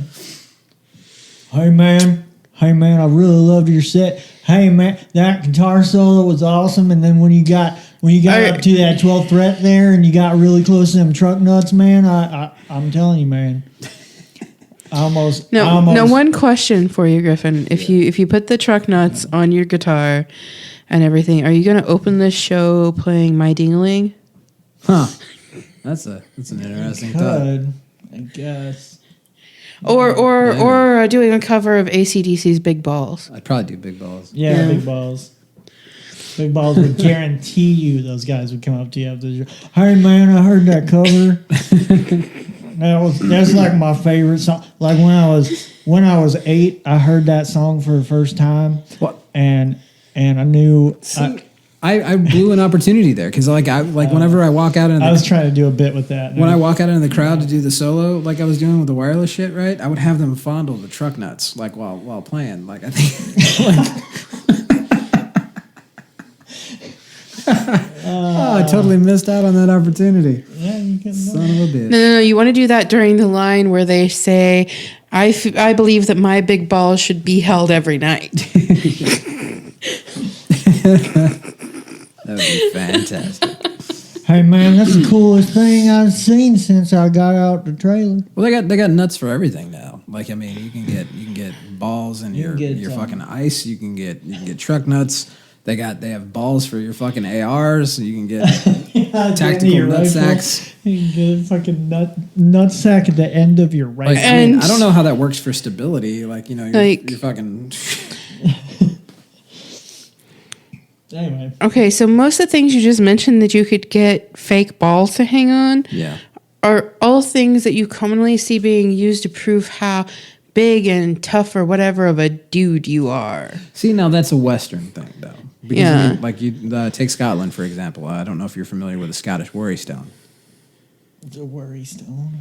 Scottish worry stone is basically it's crafted from a variety of materials, often found in brass or silver. But it's a mold pressing of a vagina, and it's called the Scottish worry stone. But I've also seen a design. Actually, a friend of mine had this done. She had taken one of those done in It was originally done in brass, and then she had it redone in silver. I'm sorry, not silver, but steel. She had it made into the hilt of a sword. So the sword is springing forth from the vagina, and she had a rapier blade on it. Amazing. Yeah, it was fucking amazeballs, and that I thought was like such a for real like woman's empowerment thing. Like I was like, holy shit! Like I want one. That's fucking amazeballs. So the worry stone carried by women? No, or carried by men. Yeah. Okay, that's what I was. I mean, about. I suppose technically you could. Yeah, I mean, Whoever the fuck wants right? it. Yeah. I think. Okay, so would that be something that like Scottish dudes would like take with them off to battle to like think about their family at home or their old lady while they were gone? I'm not really sure if it's historic or if it's modern. Like I don't know the history behind it. Interesting. I mean, that's where your kids came from, right? So like you would probably if you were going off into battle, you know, it's not as weird as having fucking nuts in your pocket. I mean, we do that. We do that now. It's today. nowhere near as weird. They've got kits where you can Clone a willy. clone a vagina. Those are Things. Yeah. Oh yeah, and then there's the what we talked about on those kits are kind of complicated though. I'm not gonna sex. lie. Those kits are kind of complicated. It seems like it. Like I mean, you would. From a male perspective, like you'd have to remain, hard. Yeah, during the process. and that's kind of a difficult thing to get somebody to stay hard while you're shoving their dick in some plaster to make a mold. Well, that actually sounds kind of pleasant, but like the aspect of like having to remain like to have a goal in mind that that something is. Well, I mean, obviously sometimes you have a goal in mind, but like to know that you're doing a thing and then have to Yeah, but if you think about it, the technology is so much better today than it used to be because you used to have to stand erect while a guy chiseled it out of stone. Yeah, and that was true. That must be why so many of like the old. 3 days That and must we be just- why so many of the old statues had flaccid penises. Yeah, because like the young boys who are walking around with nude paintings just like got tired and like went to lunch. So like, no good. No good. Oh, that's good. I just imagine just like a dude chiseling a penis for like 3 days. Like I think the whole clone a willy thing, especially like With whenever a you're fluffer. trying to remain hard during this target, end result. It's fast approaching sex magic. Like at that point, like you have like a particular goal in mind of manifesting this thing. So now you have to keep this goal in mind and keep yourself aroused, like keeping your eye on the prize while you're doing this. Like I think it's nerve wracking. That sounds intense as fuck. Well, it's the same in porn, right? Like guys having to, there's cameras on them. Some people get off the cameras, but then Yeah. like guys actually. I think you need to be a little bit of an staying exhibitionist to be in porn. hard. Yeah. I hear too that it's like But it's even if absolutely you are- nerve-wracking in the fact that like I mean I've never seen the production of it, like I mean like the behind the scenes production of it. Yeah. Like apparently just the positions that you have to do and all that during it, and like it's because it has to be shot for angles, so like it's borderline not enjoyable for some people. Like, Oh, yeah. yeah. Yeah. That's like makes My, you like fuck that. Yeah, I got a bad back. I don't Well, I mean, hey, even the Kama Sutra allows for some of that. You can get some help. Right, yeah. Well, oh shit, I lost my thought. That's good podcast material, isn't it? And I just completely lose the thought I had. That was a great story, Jeff. You used to tell that at parties. Professional. Yeah. I'm a professional. So where were we? Yeah. What is shit? What were we saying? Oh, the femdom parties, right? Yeah. Yeah, I'm gonna I talk think about so. more about that. Yeah. So I think I was telling you guys about like the cool place that they had the big anniversary party. Or the differences. Yes. Was it the differences between Differences. Yeah. After the first one, like whenever I first started getting into this stuff, and even still, whenever it comes to activities that I haven't gotten to do much hands-on, like hands-on? Sometimes in group settings, I'll be a little bit more observant of like proper procedure and stuff. And whatnot. But whenever I went to the first femdom party in the Netherlands, I didn't really participate that much. I more observed, and everyone there was like so super, super nice. And then kind of as the party was winding down and everything, I went and like sat down and chatted with some of the people that I'd met a bit. And one of the things that they were really interested in hearing about was what the community was like where I'm from. And where I'm from here in the States, Well, isn't we go into a shed behind a strip club, and we each hand out. They hand out a pamphlet. It's a cross pamphlet. It's a BDSM in the front, and then if you flip it over and read it backwards, it's actually a Jehovah's Witness manual thing. But yeah, that's what we got in the Midwest. yeah, pretty much. But so I'm sitting here in the Netherlands randomly, talking to all these people, and they're all very educated, have professional type jobs. Obviously, I mean, we've got red light districts and stuff going on in the Netherlands, so we have an area that's much more open about sexuality and things, and a lot less closeted than we are in the good old Bible Belt. And so, but yeah, so one of the things they asked me about was, what is the community like where you're from? And my experiences whenever I tried to reach out and find community in my region here weren't so great. I found a small little bit of people who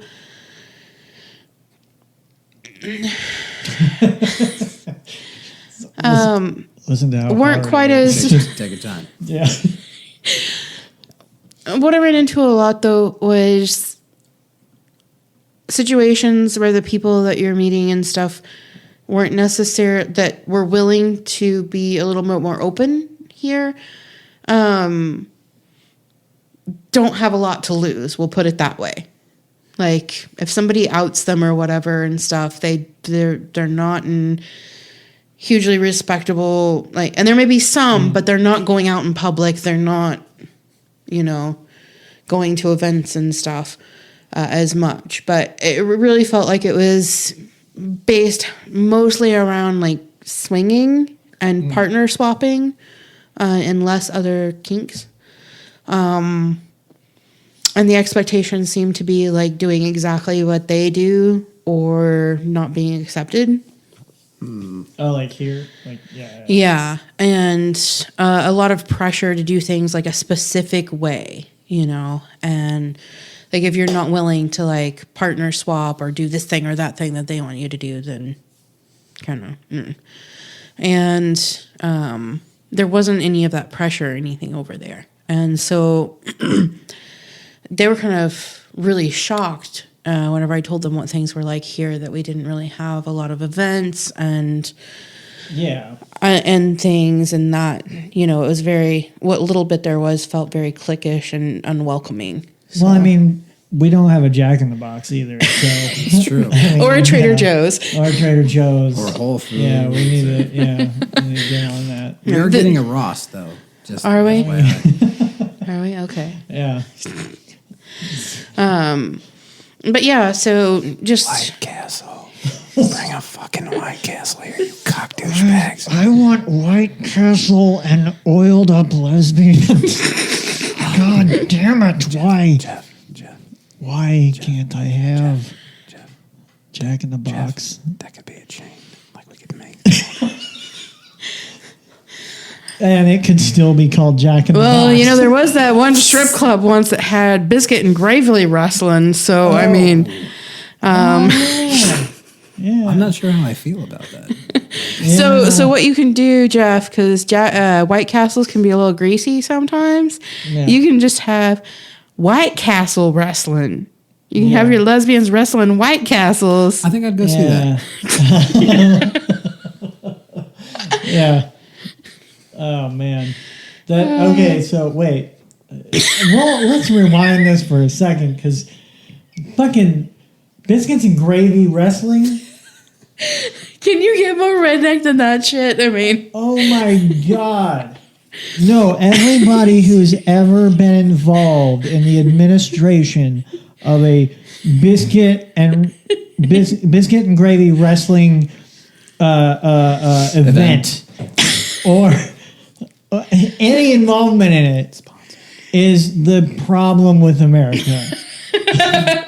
Like that if we can just get rid of that, there will be world peace. Contextually Yours brings you biscuits and gravy. Jesus. I think my roommate still has a picture she took of the sign. I mean, I could probably get that sent over to you guys if you'd Oh my like. god. Please do. Actually, send that to contextuallyyours@gmail.com. Contextuallyyourspodcast@gmail.com. Yeah. Don't email that other one. We don't know who that is. Yeah. We tried to get it. It did not happen. How about I just text it to you and They'll then you guys probably can be send it really wherever you want to. confused by that picture. I mean, you actually come to think of it, send it to both. Yeah. Okay. Do both. Because whoever that is should be really confused. Anything that you send to us, send it to both. You want to know the funny part? Like, my roommate found that so fucking bizarre and hilarious. She actually had it made into a custom phone cover for a while for her iPhone. So she had this phone cover that had this like sign on it. Now that is everything that is right with America. Yes. Oh yeah. That is beautiful. I'd get a custom phone cover, but I'm such a fucking klutz. Like, I got to use the OtterBox. Because I'll Pretty break much. that shit. Yeah, maybe I should do that. You should. Maybe I can get a little extra security. Maybe I could get a worry stone on Hey. as Like a on phone the cover. cover? Yeah, and then every time I put it up to my ear, people will see a vagina. I bet you could 3D print one. Go down to the library, 3D print that shit. Dude, when did we get 3D printers at the library? Oh, the one on the north side, by the cop shop, the one like Oh, right okay. up there. Yeah, you can. It's Fucking like, A, that's cool. Ooh. I wonder if I can figure out how that one dude like 3D printed braces so he didn't have to pay the dentist. holy shit! I need to look into that That's shit. Amazing. Yeah. 3D print casts and shit Wow. now. And Well, if it's a retainer, I could see that. Maybe not actual braces. Were they braces? Actual fucking braces, like in Holy stages. So that as the teeth got to a certain place, he could like pop them out and put in a new set and then straighten them more. That is fucking amazing. Yeah, you should Google that shit, man. It was cool. Oh my god! How did I not know about this? because the government doesn't want you. I printed a Raspberry Pi case for like $9. Nice. Just depending on the resolution and, you know, whatever. It's they weigh it by the ounce. Mm-hmm. And then that's how much you pay. And, like, it's really not bad if you have something where you would otherwise have to pay this, like, shipping to get something special made, whatever. Mm-hmm. But what I think is crazy about... So a friend of mine, speaking of 3D printing, you might find this amusing. So I have a friend who's of abnormal size. Oh, I'm sorry, what? Of abnormal size, Like in the penile area. He's a big guy. Oh. And so one of his wives decided that she was really into trying out some chastity play because they've got some friends who are really into that kind of shit. Chastity play. That would be, it can be done with either partner being locked up, but basically like old school chastity about like making it where you can't touch yourself or get off without being unlocked and allowed by the other person. Weird. See, that's what I thought, and I was thinking I wasn't right. You were exactly right. And I was exactly right. There are actually dudes who will like pay random women to be their key holder and like hold the key to their cock cage so that they can't unlock it without. I should do that. I'm not gonna lie, that sounds horrible. Yeah. Anyways, though, because there wasn't anything of a reasonable price on the market to try this shit out and everything, he designed and had and 3D printed a cock cage to wear. Because getting one custom made was like over $1,000, but he could 3D print one for way less than that. $10. That's awesome. Well, no, that's a pretty small package. $25. But yeah. So custom made, meaning they would have had to custom make it for his enormous cock. Yeah. Yeah. Yeah.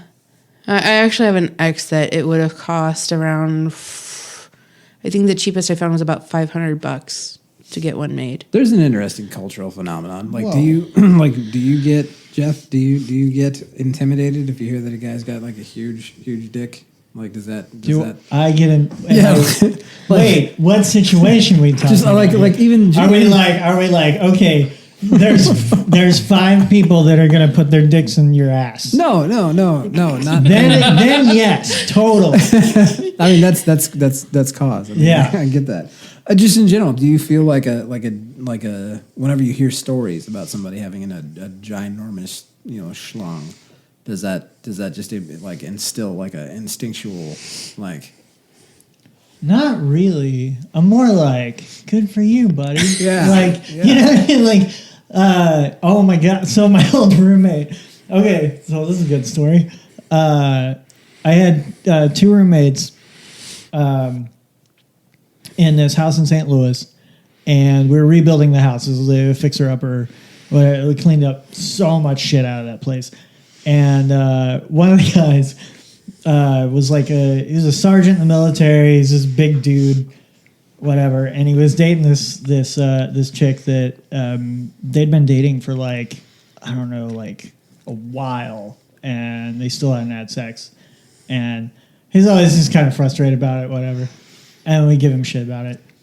And then like a little while later, we're like working on the house, and my buddy Scott is giving him so much shit, and just like.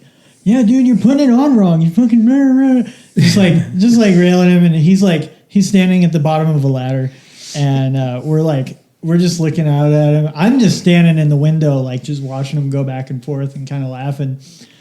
And they're going back and forth, and this is like it's in South County. There's like a street just right in front of the house, and then the driveway is just right on the side of the house, so he's in plain sight.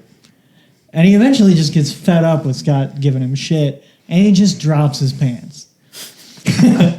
And like, just fucking, and then Scott goes, "Oh, dude!" It's like, no wonder she won't have sex with you.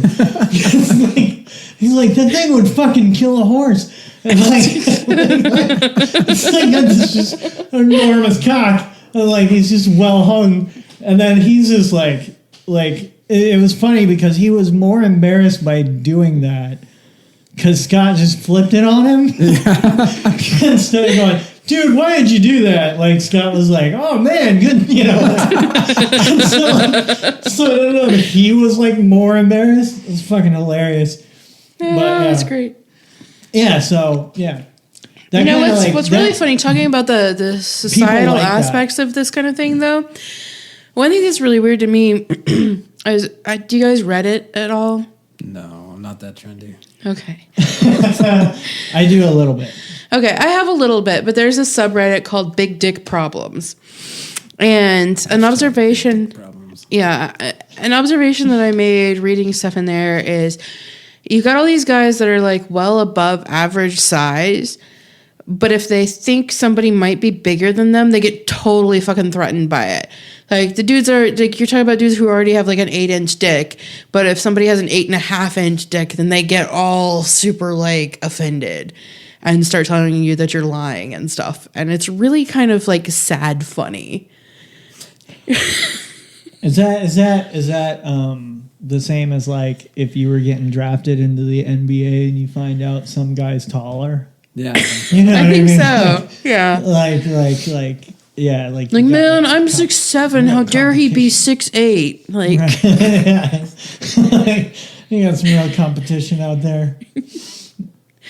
Wow. but I find that a little bit strange. Like, that dudes who are even considered to be like of large size can be all weird about that. Like, Yeah, I don't. maybe it's just because I'm not a dude, but I don't really get it. Like, I don't know. There's like some weird, like, instinctual, my dick's bigger than your dick kind of fucking mentality that creeps in that culture, like in our culture. And Where do you think that comes from? Like, I think it's caveman times, man. Yeah, but what was, like, why? Because I mean, if it's caveman times or if it's back in the day, whatever, you had a tribe. You had like people. Everybody fucked everybody. It was like a. It wasn't, there wasn't monogamy. Maybe so, biggest dickest got like all the chicks. I don't know, man. Yeah, Like, I know. that's just weird to me. It is very weird. I think there was some kind of. I think I remember seeing something online where there was some kind of studies about like body ratio and dick size, like aesthetically. And like certain Explain. like size. Yeah, well, like. Basically like certain the big size hands ratios. Like a shorter dude could Big technically have a smaller dick, but would be seen as equally attractive because of like the proportions. That's like debt to income ratio. But whereas like I once had to ask about like what they say about men with big feet. That whole thing. They have big shoes. Right, exactly. But my mom told me about that. Yeah. I had to ask my mom. I was like, Mom, what is it about guys? What do they say about guys with big feet? Because I know I got big feet. What does it mean? Yeah, and the hands thing's totally bullshit. And then she was like, it means big dick. You got nothing to worry about. You'll be, you'll have so many hoes. No, my mom didn't say anything like that. My mom is a sweet lady. I am doing that for comic effect. She's a sweet, sweet woman. But she did tell me about it, like what that meant. Yeah. Yeah. So anyway. anyways. Wow.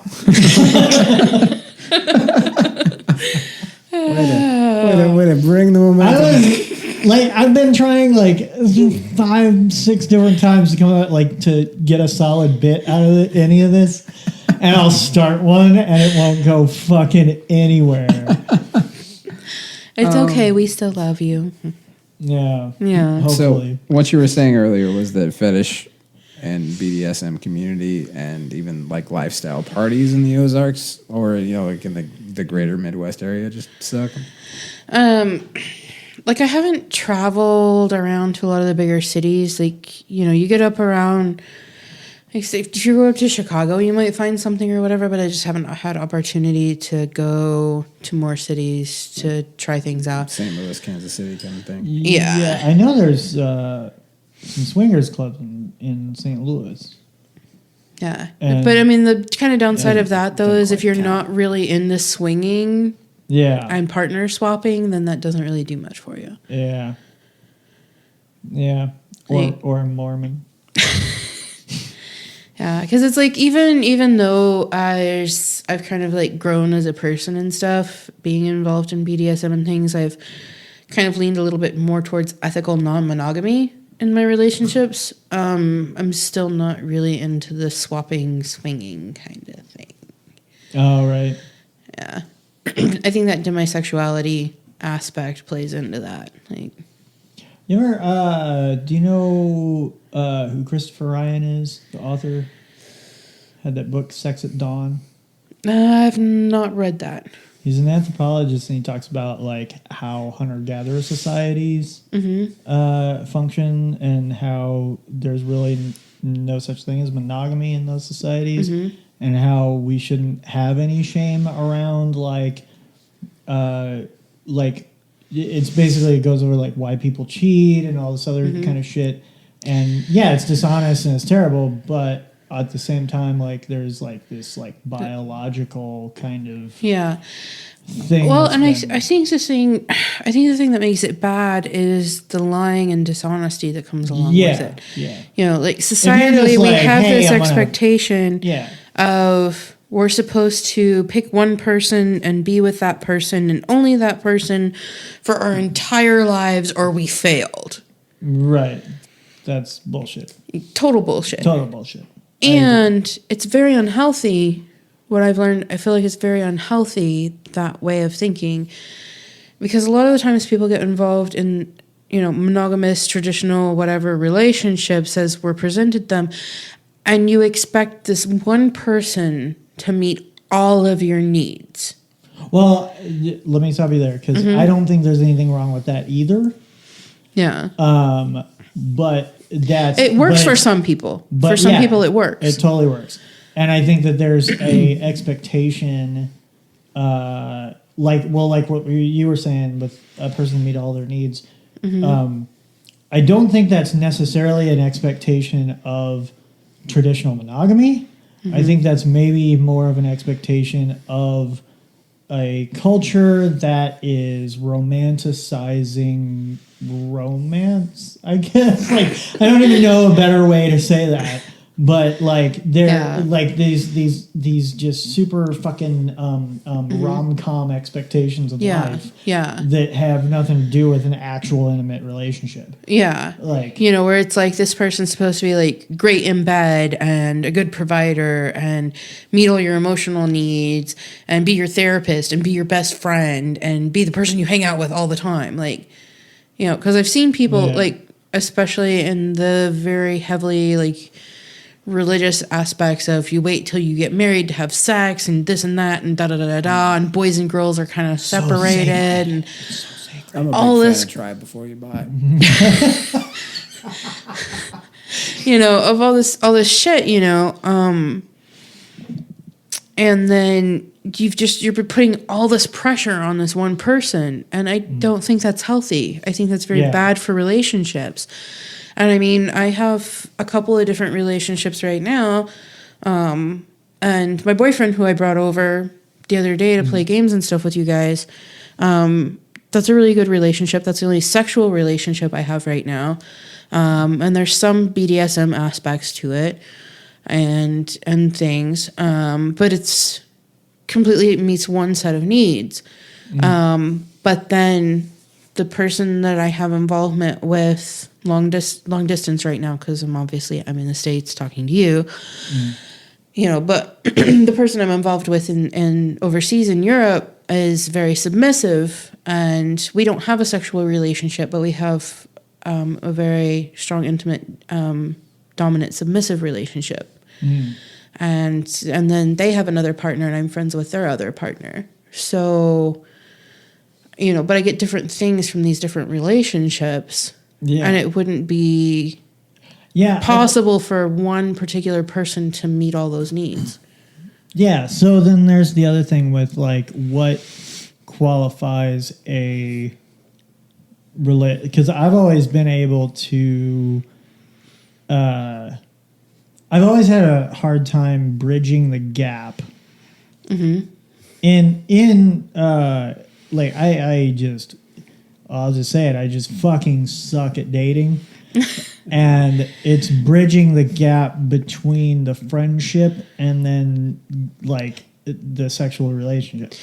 Maybe you should try some BDSM, Jeff, because whenever I was doing vanilla dating, I was the same as you. Yeah. Like single for years, no luck with anything. Always like in the friend zone.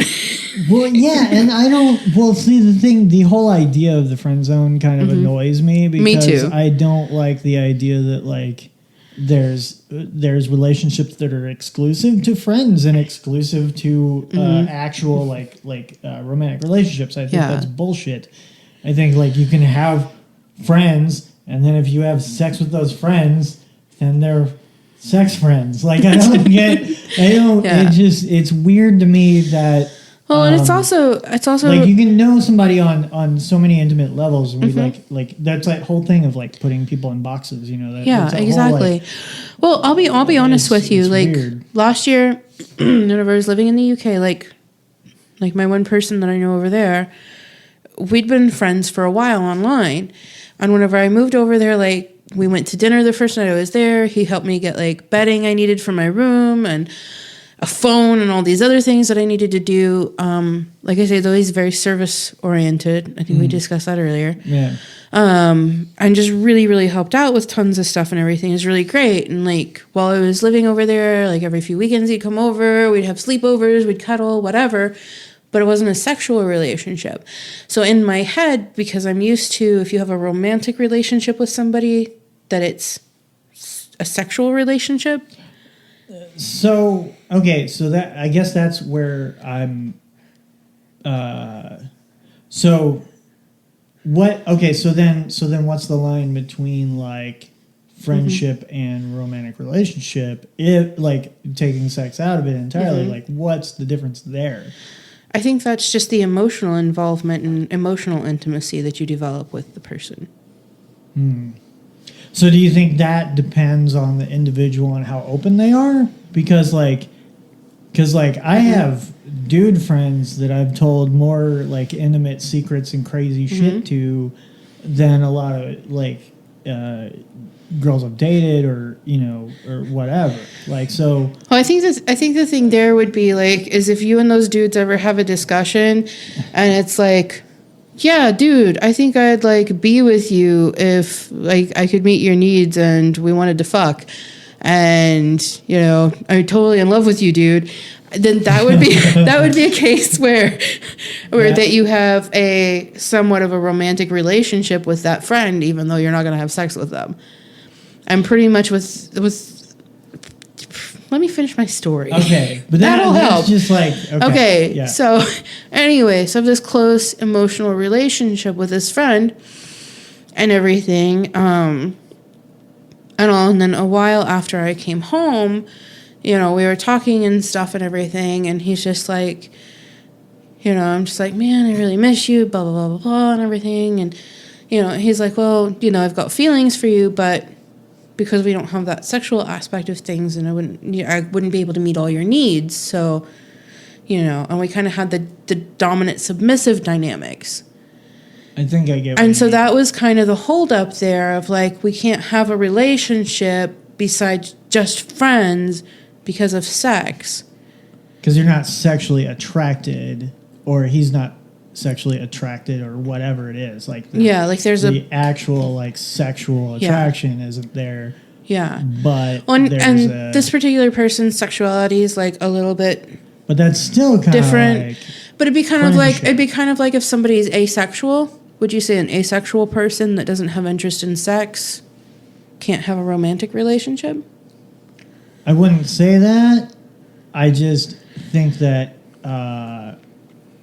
like romanticism, like a romantic, is just not very well defined. Yeah. That's and so like and in that case, it's one of those things that I feel like is a little hard to define. I think with asexual.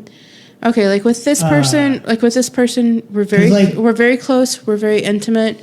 We kiss, we cuddle, We go to dinner together whenever we're hanging out. You know, pretty much everything that you would do with somebody that you're dating, except for sex. And then we have the dominant and submissive aspects. In my experience, that's a friend. Like that's like it's like I cuddle with friends, female friends. I held Jeff while he was crying. Because most dudes. This is a true story. Yeah, actually that is true. But most dudes. But I think too, it might just get into the realm of where that humans and sexuality and relationships are complicated, so it's hard to define. No, I get that, but I think that's also a testament to a woman's perspective also, because I think there's a lot of nuance in women's relationships that isn't really the men don't really like grasp most of the time. And because I don't fucking grasp that. Like, I really don't. But I get kind of what you're getting at. And the asexual thing, that's always been kind of weird to me. With the risk of sounding insensitive or whatever, probably not. I can probably be very diplomatic about this, but sex is kind of like the desire for sex. Maybe not sex itself, but the desire for sex is kind of a biological imperative. Like that's right. I've got a weird take on that, and because I'm asking because it's just weird to me. Because I get wanting to not have sex with people, but I'll still masturbate. Like that, you know what I mean? Like there can be like levels of like just being. But it's not even necessarily people. Introverted, whatever, and not wanting. Okay, well, whatever. But like, just like, I'm gonna jerk off in my room and not have any sexual whatever with anybody else. Yeah. Whether that's animal, mineral, or vegetable. Like, I don't know. Is that... Okay, Griffin, what's your take? Is that asexual or is asexual... Well, first let's define it, because if that is... Yeah. If it's that I can still jerk off and I'm asexual, then I understand. Do you want to bone chicks or dudes? That's not an either or question. I'm just saying in general. And what... Well, yeah, I mean, I want to fuck, yes. Right. So, yes. So that would not necessarily be an asexual thing. That just means you like to jerk off. Right. Yeah. That's what I'm saying. It's okay, buddy. You're good at it. So what is the definition of asexual? Definition of asexual, according to Google, without sexual feelings or associations. See, that's... Not involving diffusion of gametes in biology. So to me, that sounds... A person who has no sexual feelings or desires. To me, that sounds like if we're going to start... we already have terms for, bipolar, depression, all that kind of shit. That, to me, and I don't want to sound insensitive at all, but sounds like a possible, disorder. Like a mental disorder, possibly. So your hate mail can be sent to Contextually Yours podcast at gmail.com. I'm asking. I mean, I think it just depends on how you look at it. I mean, you can look at it like a disorder, but then, I mean, people used to look at being bisexual or gay as a disorder too, or as a mental illness. And I think that this kind of falls along that same spectrum. Like, some people just don't have those feelings. But the difference between those things is just a general sexual desire. Because, actually, I might actually have an argument against myself. In that, if you look at bonobos, there's sex is a social thing, just as much as it's for procreation. So, but I don't know. It's still weird to think of any animal not having any sexual desire. If it's if it's not an actual because an asexual animal it still procreates. So and I'm not saying that that's a bad thing either way, because like, fuck, everybody's got some kind of mental illness, is whatever, like, it doesn't, even if it is, but I'm not saying it is. God damn it. I'm sorry. Is the dirt starting to fall back in on your head? Send your hate mail directly to me. I will read it while cutting myself. That is Contextually Yours podcast I will read it while gmail.com. you will make me cry, and I will apologize and everything. God damn.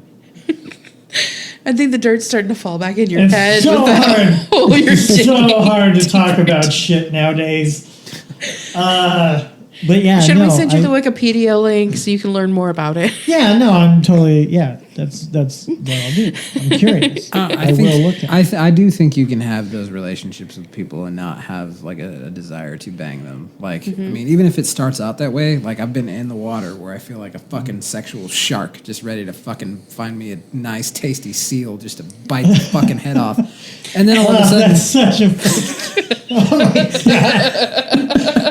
and then like, Truck nuts.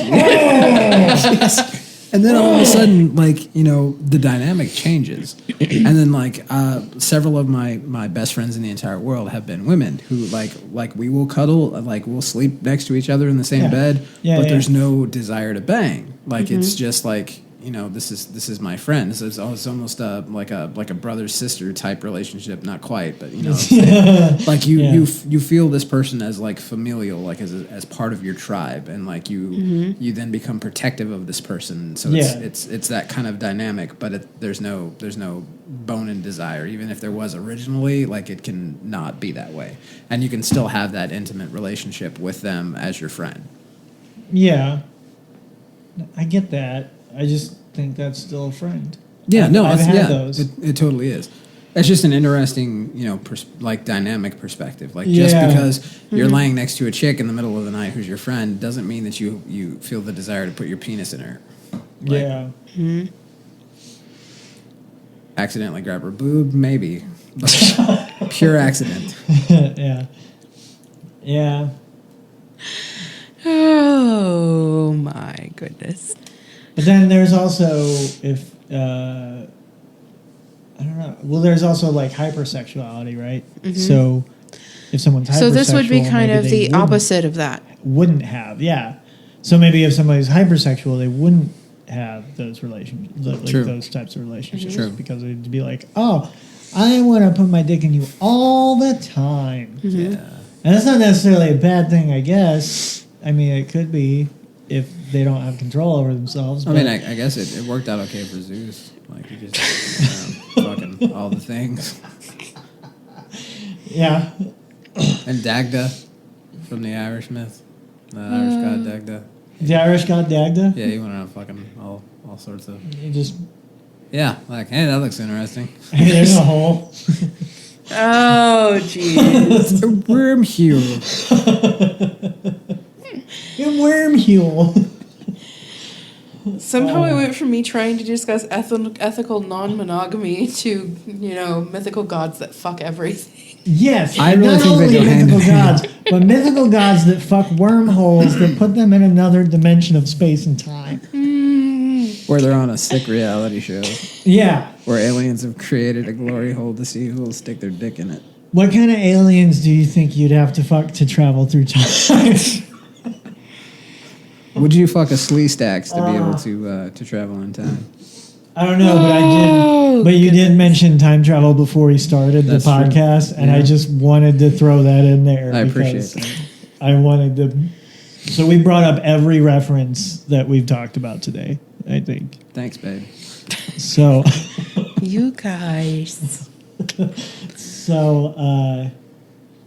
so if you had one thing to say about to anybody wanting to get into, like, just kind of get out of their shell, I guess, because there's a lot of people that are, Yeah, where do you go to get your toes wet in the kink? yeah, or just what. Besides the internet and Pornhub.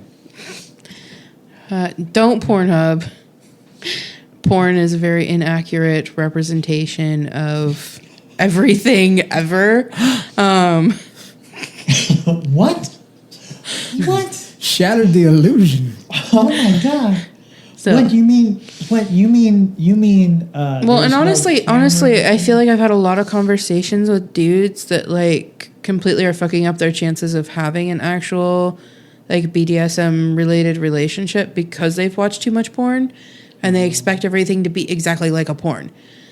And it's not. I've heard these terms used to describe something else, but I think they apply in this particular case. Like if you're approaching that idea, like of having that type of relationship with someone, correct me if you think I'm wrong here, but like shouldn't that aspect of your life, that kink, that whatever that you're into, be the least interesting thing about you?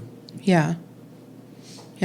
Well, before we started the show, actually, I was talking to Jeff about an experience I had while I was overseas, and it was going to my first munch in the UK.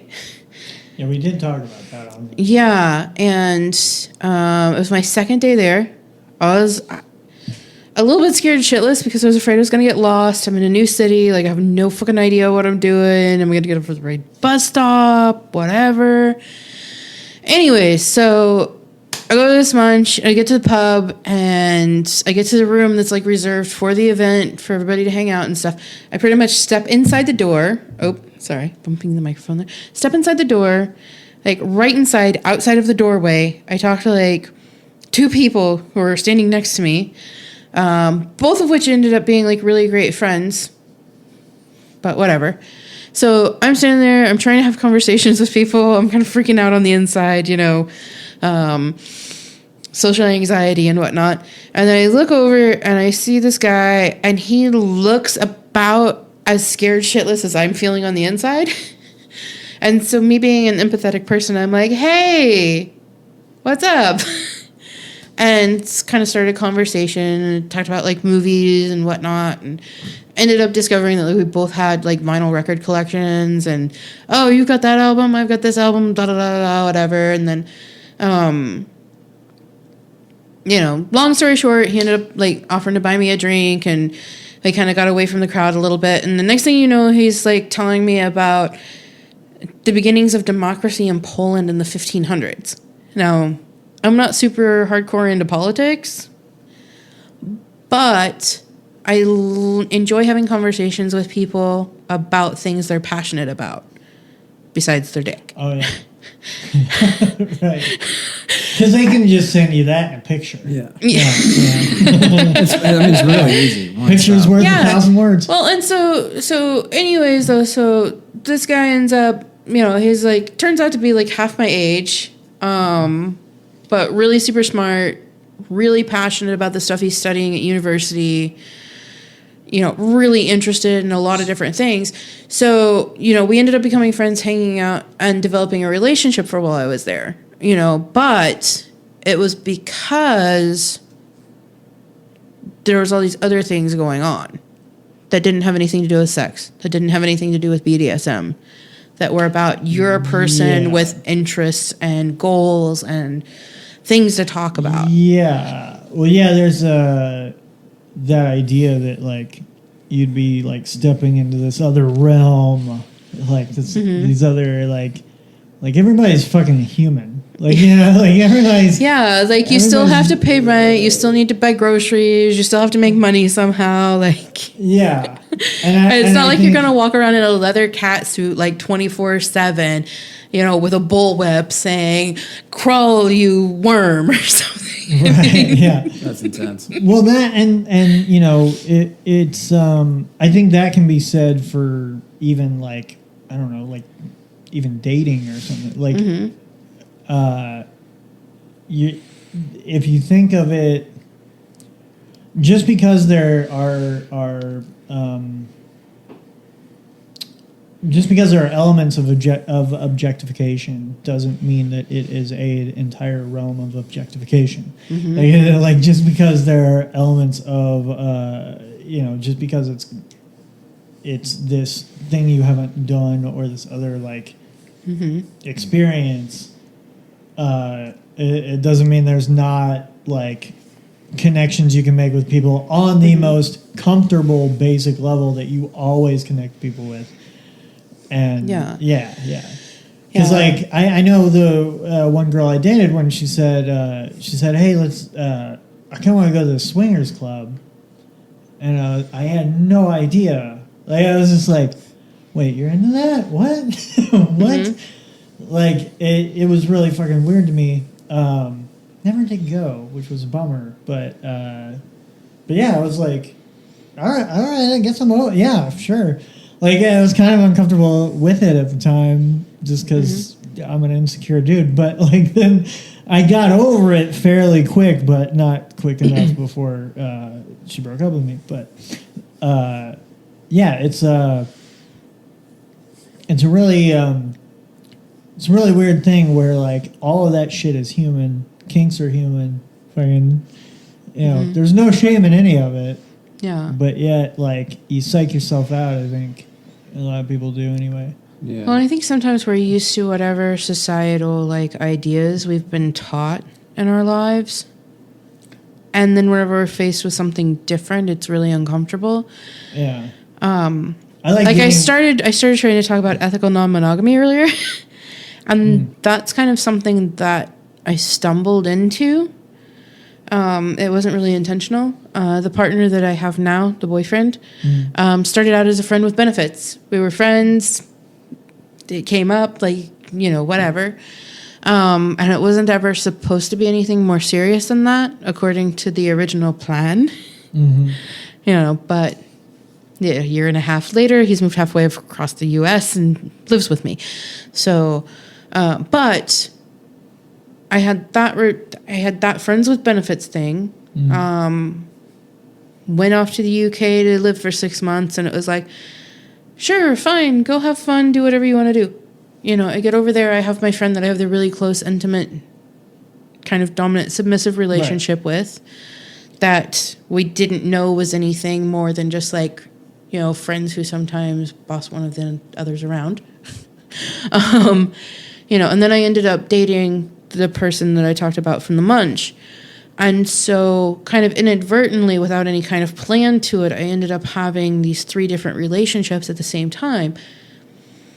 But everybody knew about everyone else. Everyone knew what the relationship was with the other people. They met each other. So I got a question for you, though. Uh-huh. It's, you're talking about, like, everybody... What I think is the craziest paradox of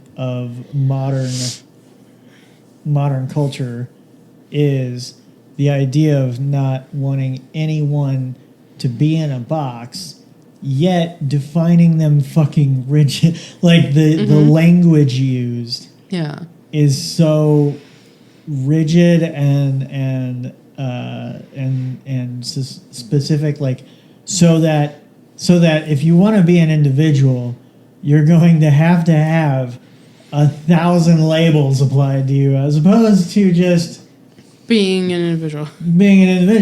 So this, so what? Okay, so you say ethical non-monogamy. So there's polyamory. There's like that kind of stuff would follow under it. What is? I mean, because. To Actually, me, ethics really don't get it. Like the ethic is in lying, like is in like all that shit. It doesn't really matter. It's just a way of differentiating. Like I'm not running around behind somebody's back, like lying or cheating or whatever. Like I'm non-monogamous, but I'm doing it in an ethical way, not hurting people. Right, but isn't that already if you're admitting you're non-monogamous? Like you would think so. You would think so. Yeah. See that's the that's the beef I have. Yeah, and it's honest. To be honest with you, it's a terminology that I picked up while I was over there. I believe in the Europe, States they call that an open relationship. Yeah. Yeah. I mean, but it's just a phrasing that I ended up picking up while I was over there because there's a lot of different ways to have an open or non-monogamous relationship. So are people over there admitting having a non-ethical, see, because like that's what's fucked up to me is like oh yeah, I'm fucking running around with somebody and I'm not telling them. Well, generally, it's more like beating around the bush about it. Stuff like, for example, like being on a fetish site and then being like, yeah, I'm interested in seeing other people, but I'm married, but, you know, we don't really discuss it, and you don't have to ask them any questions, and, you know, that kind of thing. Like, yeah. Okay, so, dude, basically what you're saying is your wife doesn't know what you're doing, and... Right. You know, which is funny, like how it's like, because to me that sounds like, okay, well, in a weird way, it's almost half accepted, you know, which is kind of fucked up. Like, it's fucked up, and it's half fucked up too, because it's like almost like It's a lot of halves you're about to make. well, the thing is, like, we make such a big deal out of sex and such a big deal out of like this fucking, you know, especially marriage, especially, you know, whatever, and the fact that, you know, there'll be relationships that break up that cause dudes to fucking kill people, or there's, you know, some chick that sets the house on fire because she found the dude cheating on her or whatever. So you don't want to really want to say that if somebody's being dishonest that it's like the worst fucking thing in the world, because then you're kind of playing into this like you did something, you know, that is like so not sacred, and you're fucking defiling this sacred thing. Where on the other hand, you kind of do want to call them out because they're being a fucking dick. Exactly. Well, the thing of it is most of the people that, whatever label you give it, whether you say it's an open relationship or poly or non-monogamous or whatever the fuck you want to call it, most of the people I know who are doing those things in an open way with communication fucking hate cheaters and people who lie about shit. Yeah. No, you know, because you know, because for one, it hurts people. Like, one of the key things to me in my relationships is conducting myself and the way I handle the other person and their emotions and their needs and what's going on in a way that I'm not causing any harm to anybody, whatever they happen to be into. Right. You know? Yeah, this is pretty hard to do. And... Right? Like, that sounds difficult. It can be a little stressful sometimes. But I feel like, for me, that it's important to try and make sure I'm not doing any harm to anybody, and regardless of the length of the relationship, that they have gained growth or something positive out of it whenever it ends. Yeah. And that's like the thing about, I don't know, it's funny when, like, you start to get into, like marriage and divorce law and all that kind of shit. Like, what's worth, you know, going to jail for or whatever? Like, what's worth getting your shit taken away or whatever? Like, marriage has always been really fucked up to me because it's like like you said, human relationships are complicated. Yeah. So, like, we have this, like, thing you sign to the state that says, you know, we're now a couple of people that, we can't even be the same sex in a lot of, like, most places. And like, and it can only be one person. And there's all these weird rules applied to this thing that the state should really have nothing to do with in the first place. Yeah. And I can't remember the point I was going to make. Maybe that it's just fucking ridiculous. It's just really fucking weird. It's really fucking well, and then weird. This whole concept, too, that you have to have some government-sanctioned piece of paper to validate your relationship with another human being. Yeah. Yeah, exactly. Yeah. And I kind of get the idea for convenience purposes, maybe, just because there's so much shit involved in, like taxes and whatever else. No, you can totally think I'm full of but- shit, but I believe like the whole construct of government sanctioned marriage was just a device to try and control people. Well, essentially, didn't that come from, marriage originally wasn't so much about any kind of romantic relationship. It was about you. It was about being bought and sold. Yeah. Yeah. Primarily, right? Not at all. It was about, that took place, but it was about tying families together. It was a form of treaty. That's how it was like a business connection. Right. Yeah. Well, essentially, yes, but you're like your property's tied to this family or whatever. Like you have assets that you're sharing. I don't know. Bought and sold, using your children as pawns to build your empire. Well, it's sort of kind of ish. It's like the principle behind it originally, if you're gonna go off to war, right, or whatever, and you need more troops and shit like that, but you got a hot daughter, so Jimmy and his army over here are huge, vast, and blah blah blah. So then Doug goes over to Jimmy and he's like, "Hey, I see that you have a young, handsome boy there. Well, I have this hot chick here that's my daughter. They should get married. And in doing so, when we form this bond, you can give me troops to go help do X, Y, Z." And then that was the thing. So then you marry it off. You got connection to the family, to that to that other tribe or whatever the case may be, and then that builds the relationship between the two, and then you help each other that way.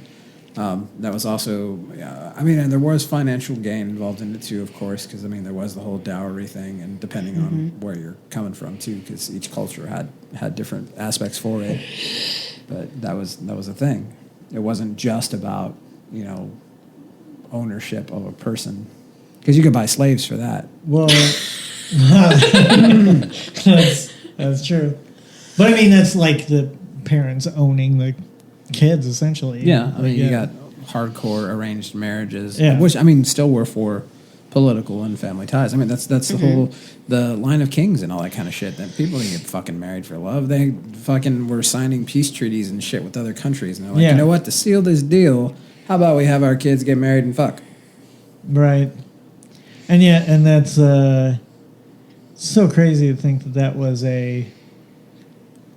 it's a device. It's almost magical. Yeah. It's almost a trick played on this religious institution, just to fucking use it for other purposes. Yeah. Yeah. I don't know. I just think that's one area where that separation of church and state thing really. Separation of church and things. Separation of church and things. But one area where the separation of church and state really bothers me is in fucking marriage. Yeah. Because just go to your church and get them to be like, hey, yeah, these two people are together and it's all holy and sacred, whatever, Even though if that's your spiel, then I can do that in my bedroom, but whatever.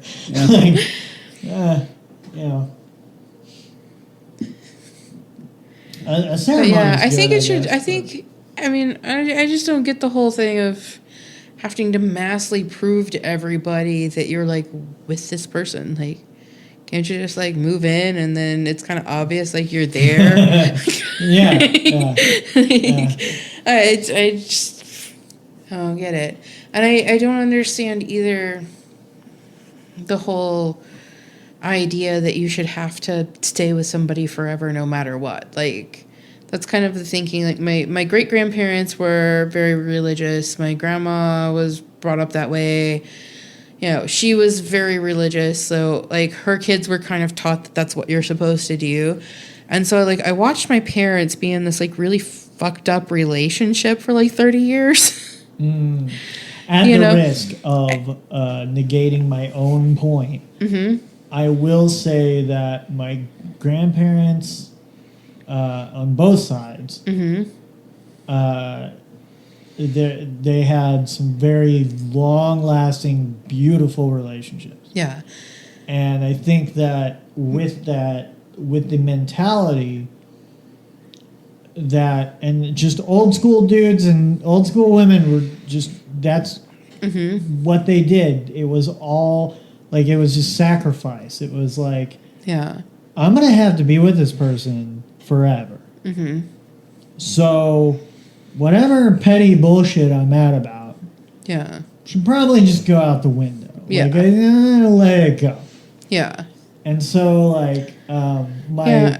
And I think there's some relationships So that with are that, just going to I be think good that's- and going to last forever and be happy and be beautiful yeah. regardless.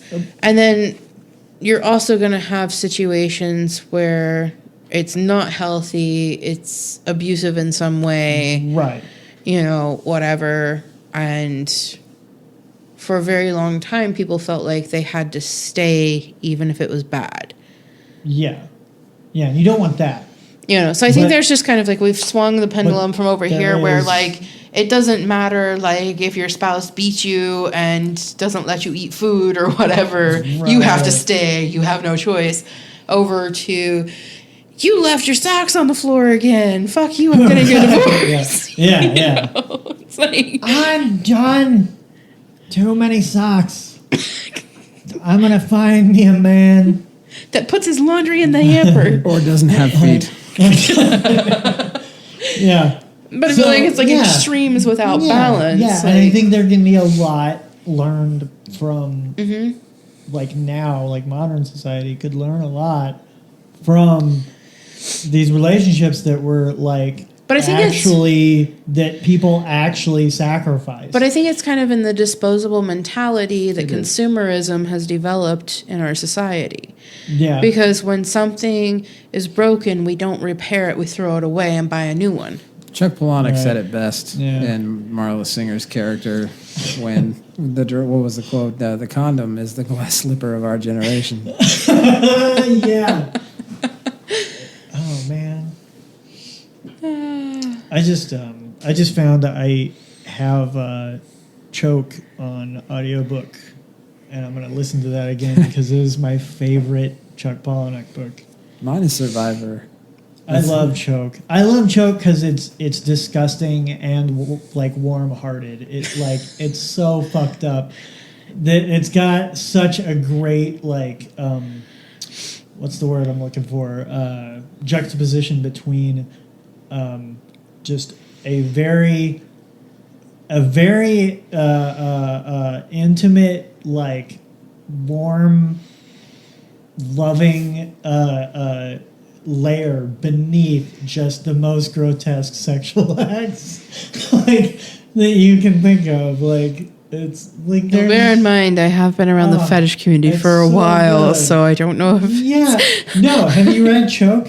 No. Oh, it's so good. It's No, I'm just so saying good. about some of the most disgusting sexual acts you can imagine. I was like, I've seen some things. I don't know. Yeah, there's well in the book. I won't.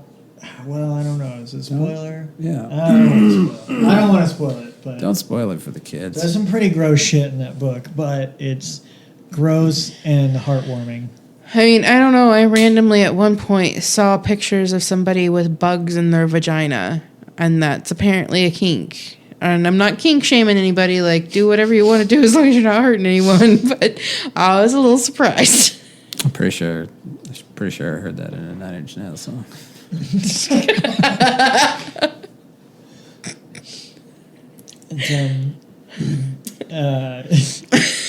How?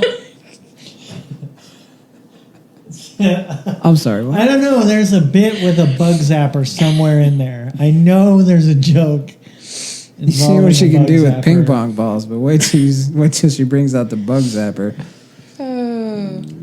Welcome to the stage, Venus flytrap. I guess that would be kind of like a violet wand, huh? Kinda. Yeah. I mean, not for the exact same purpose, but kinda. I don't know what that is.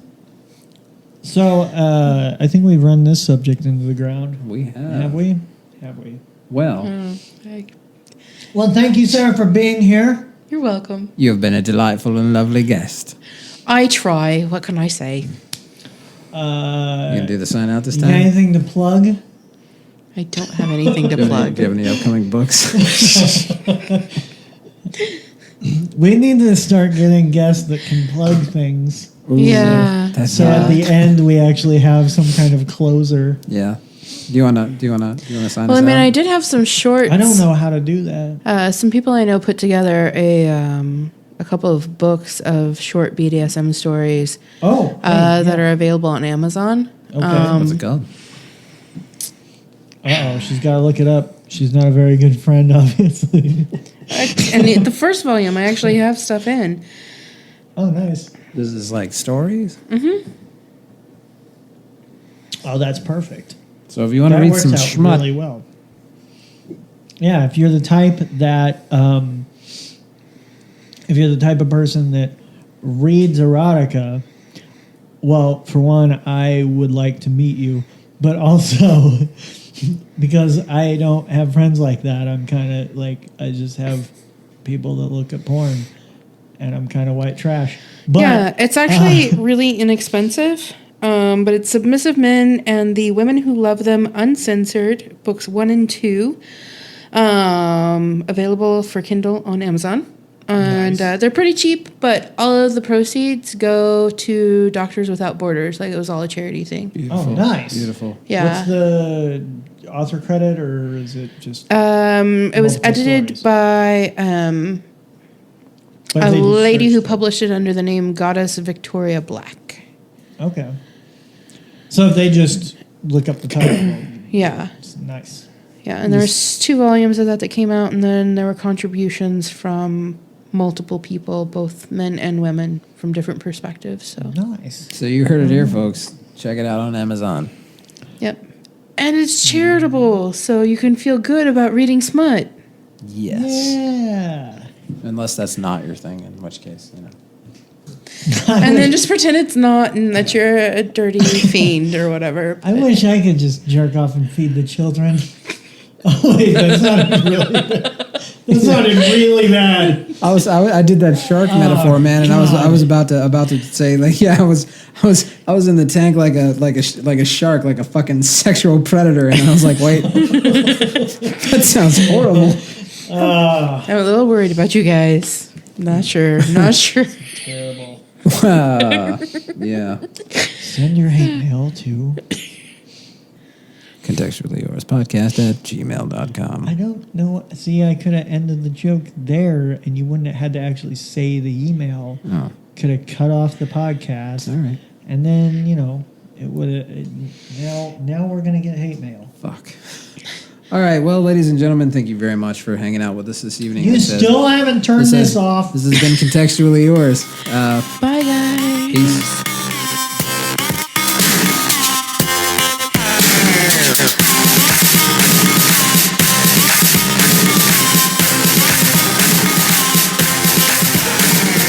Contextually Yours.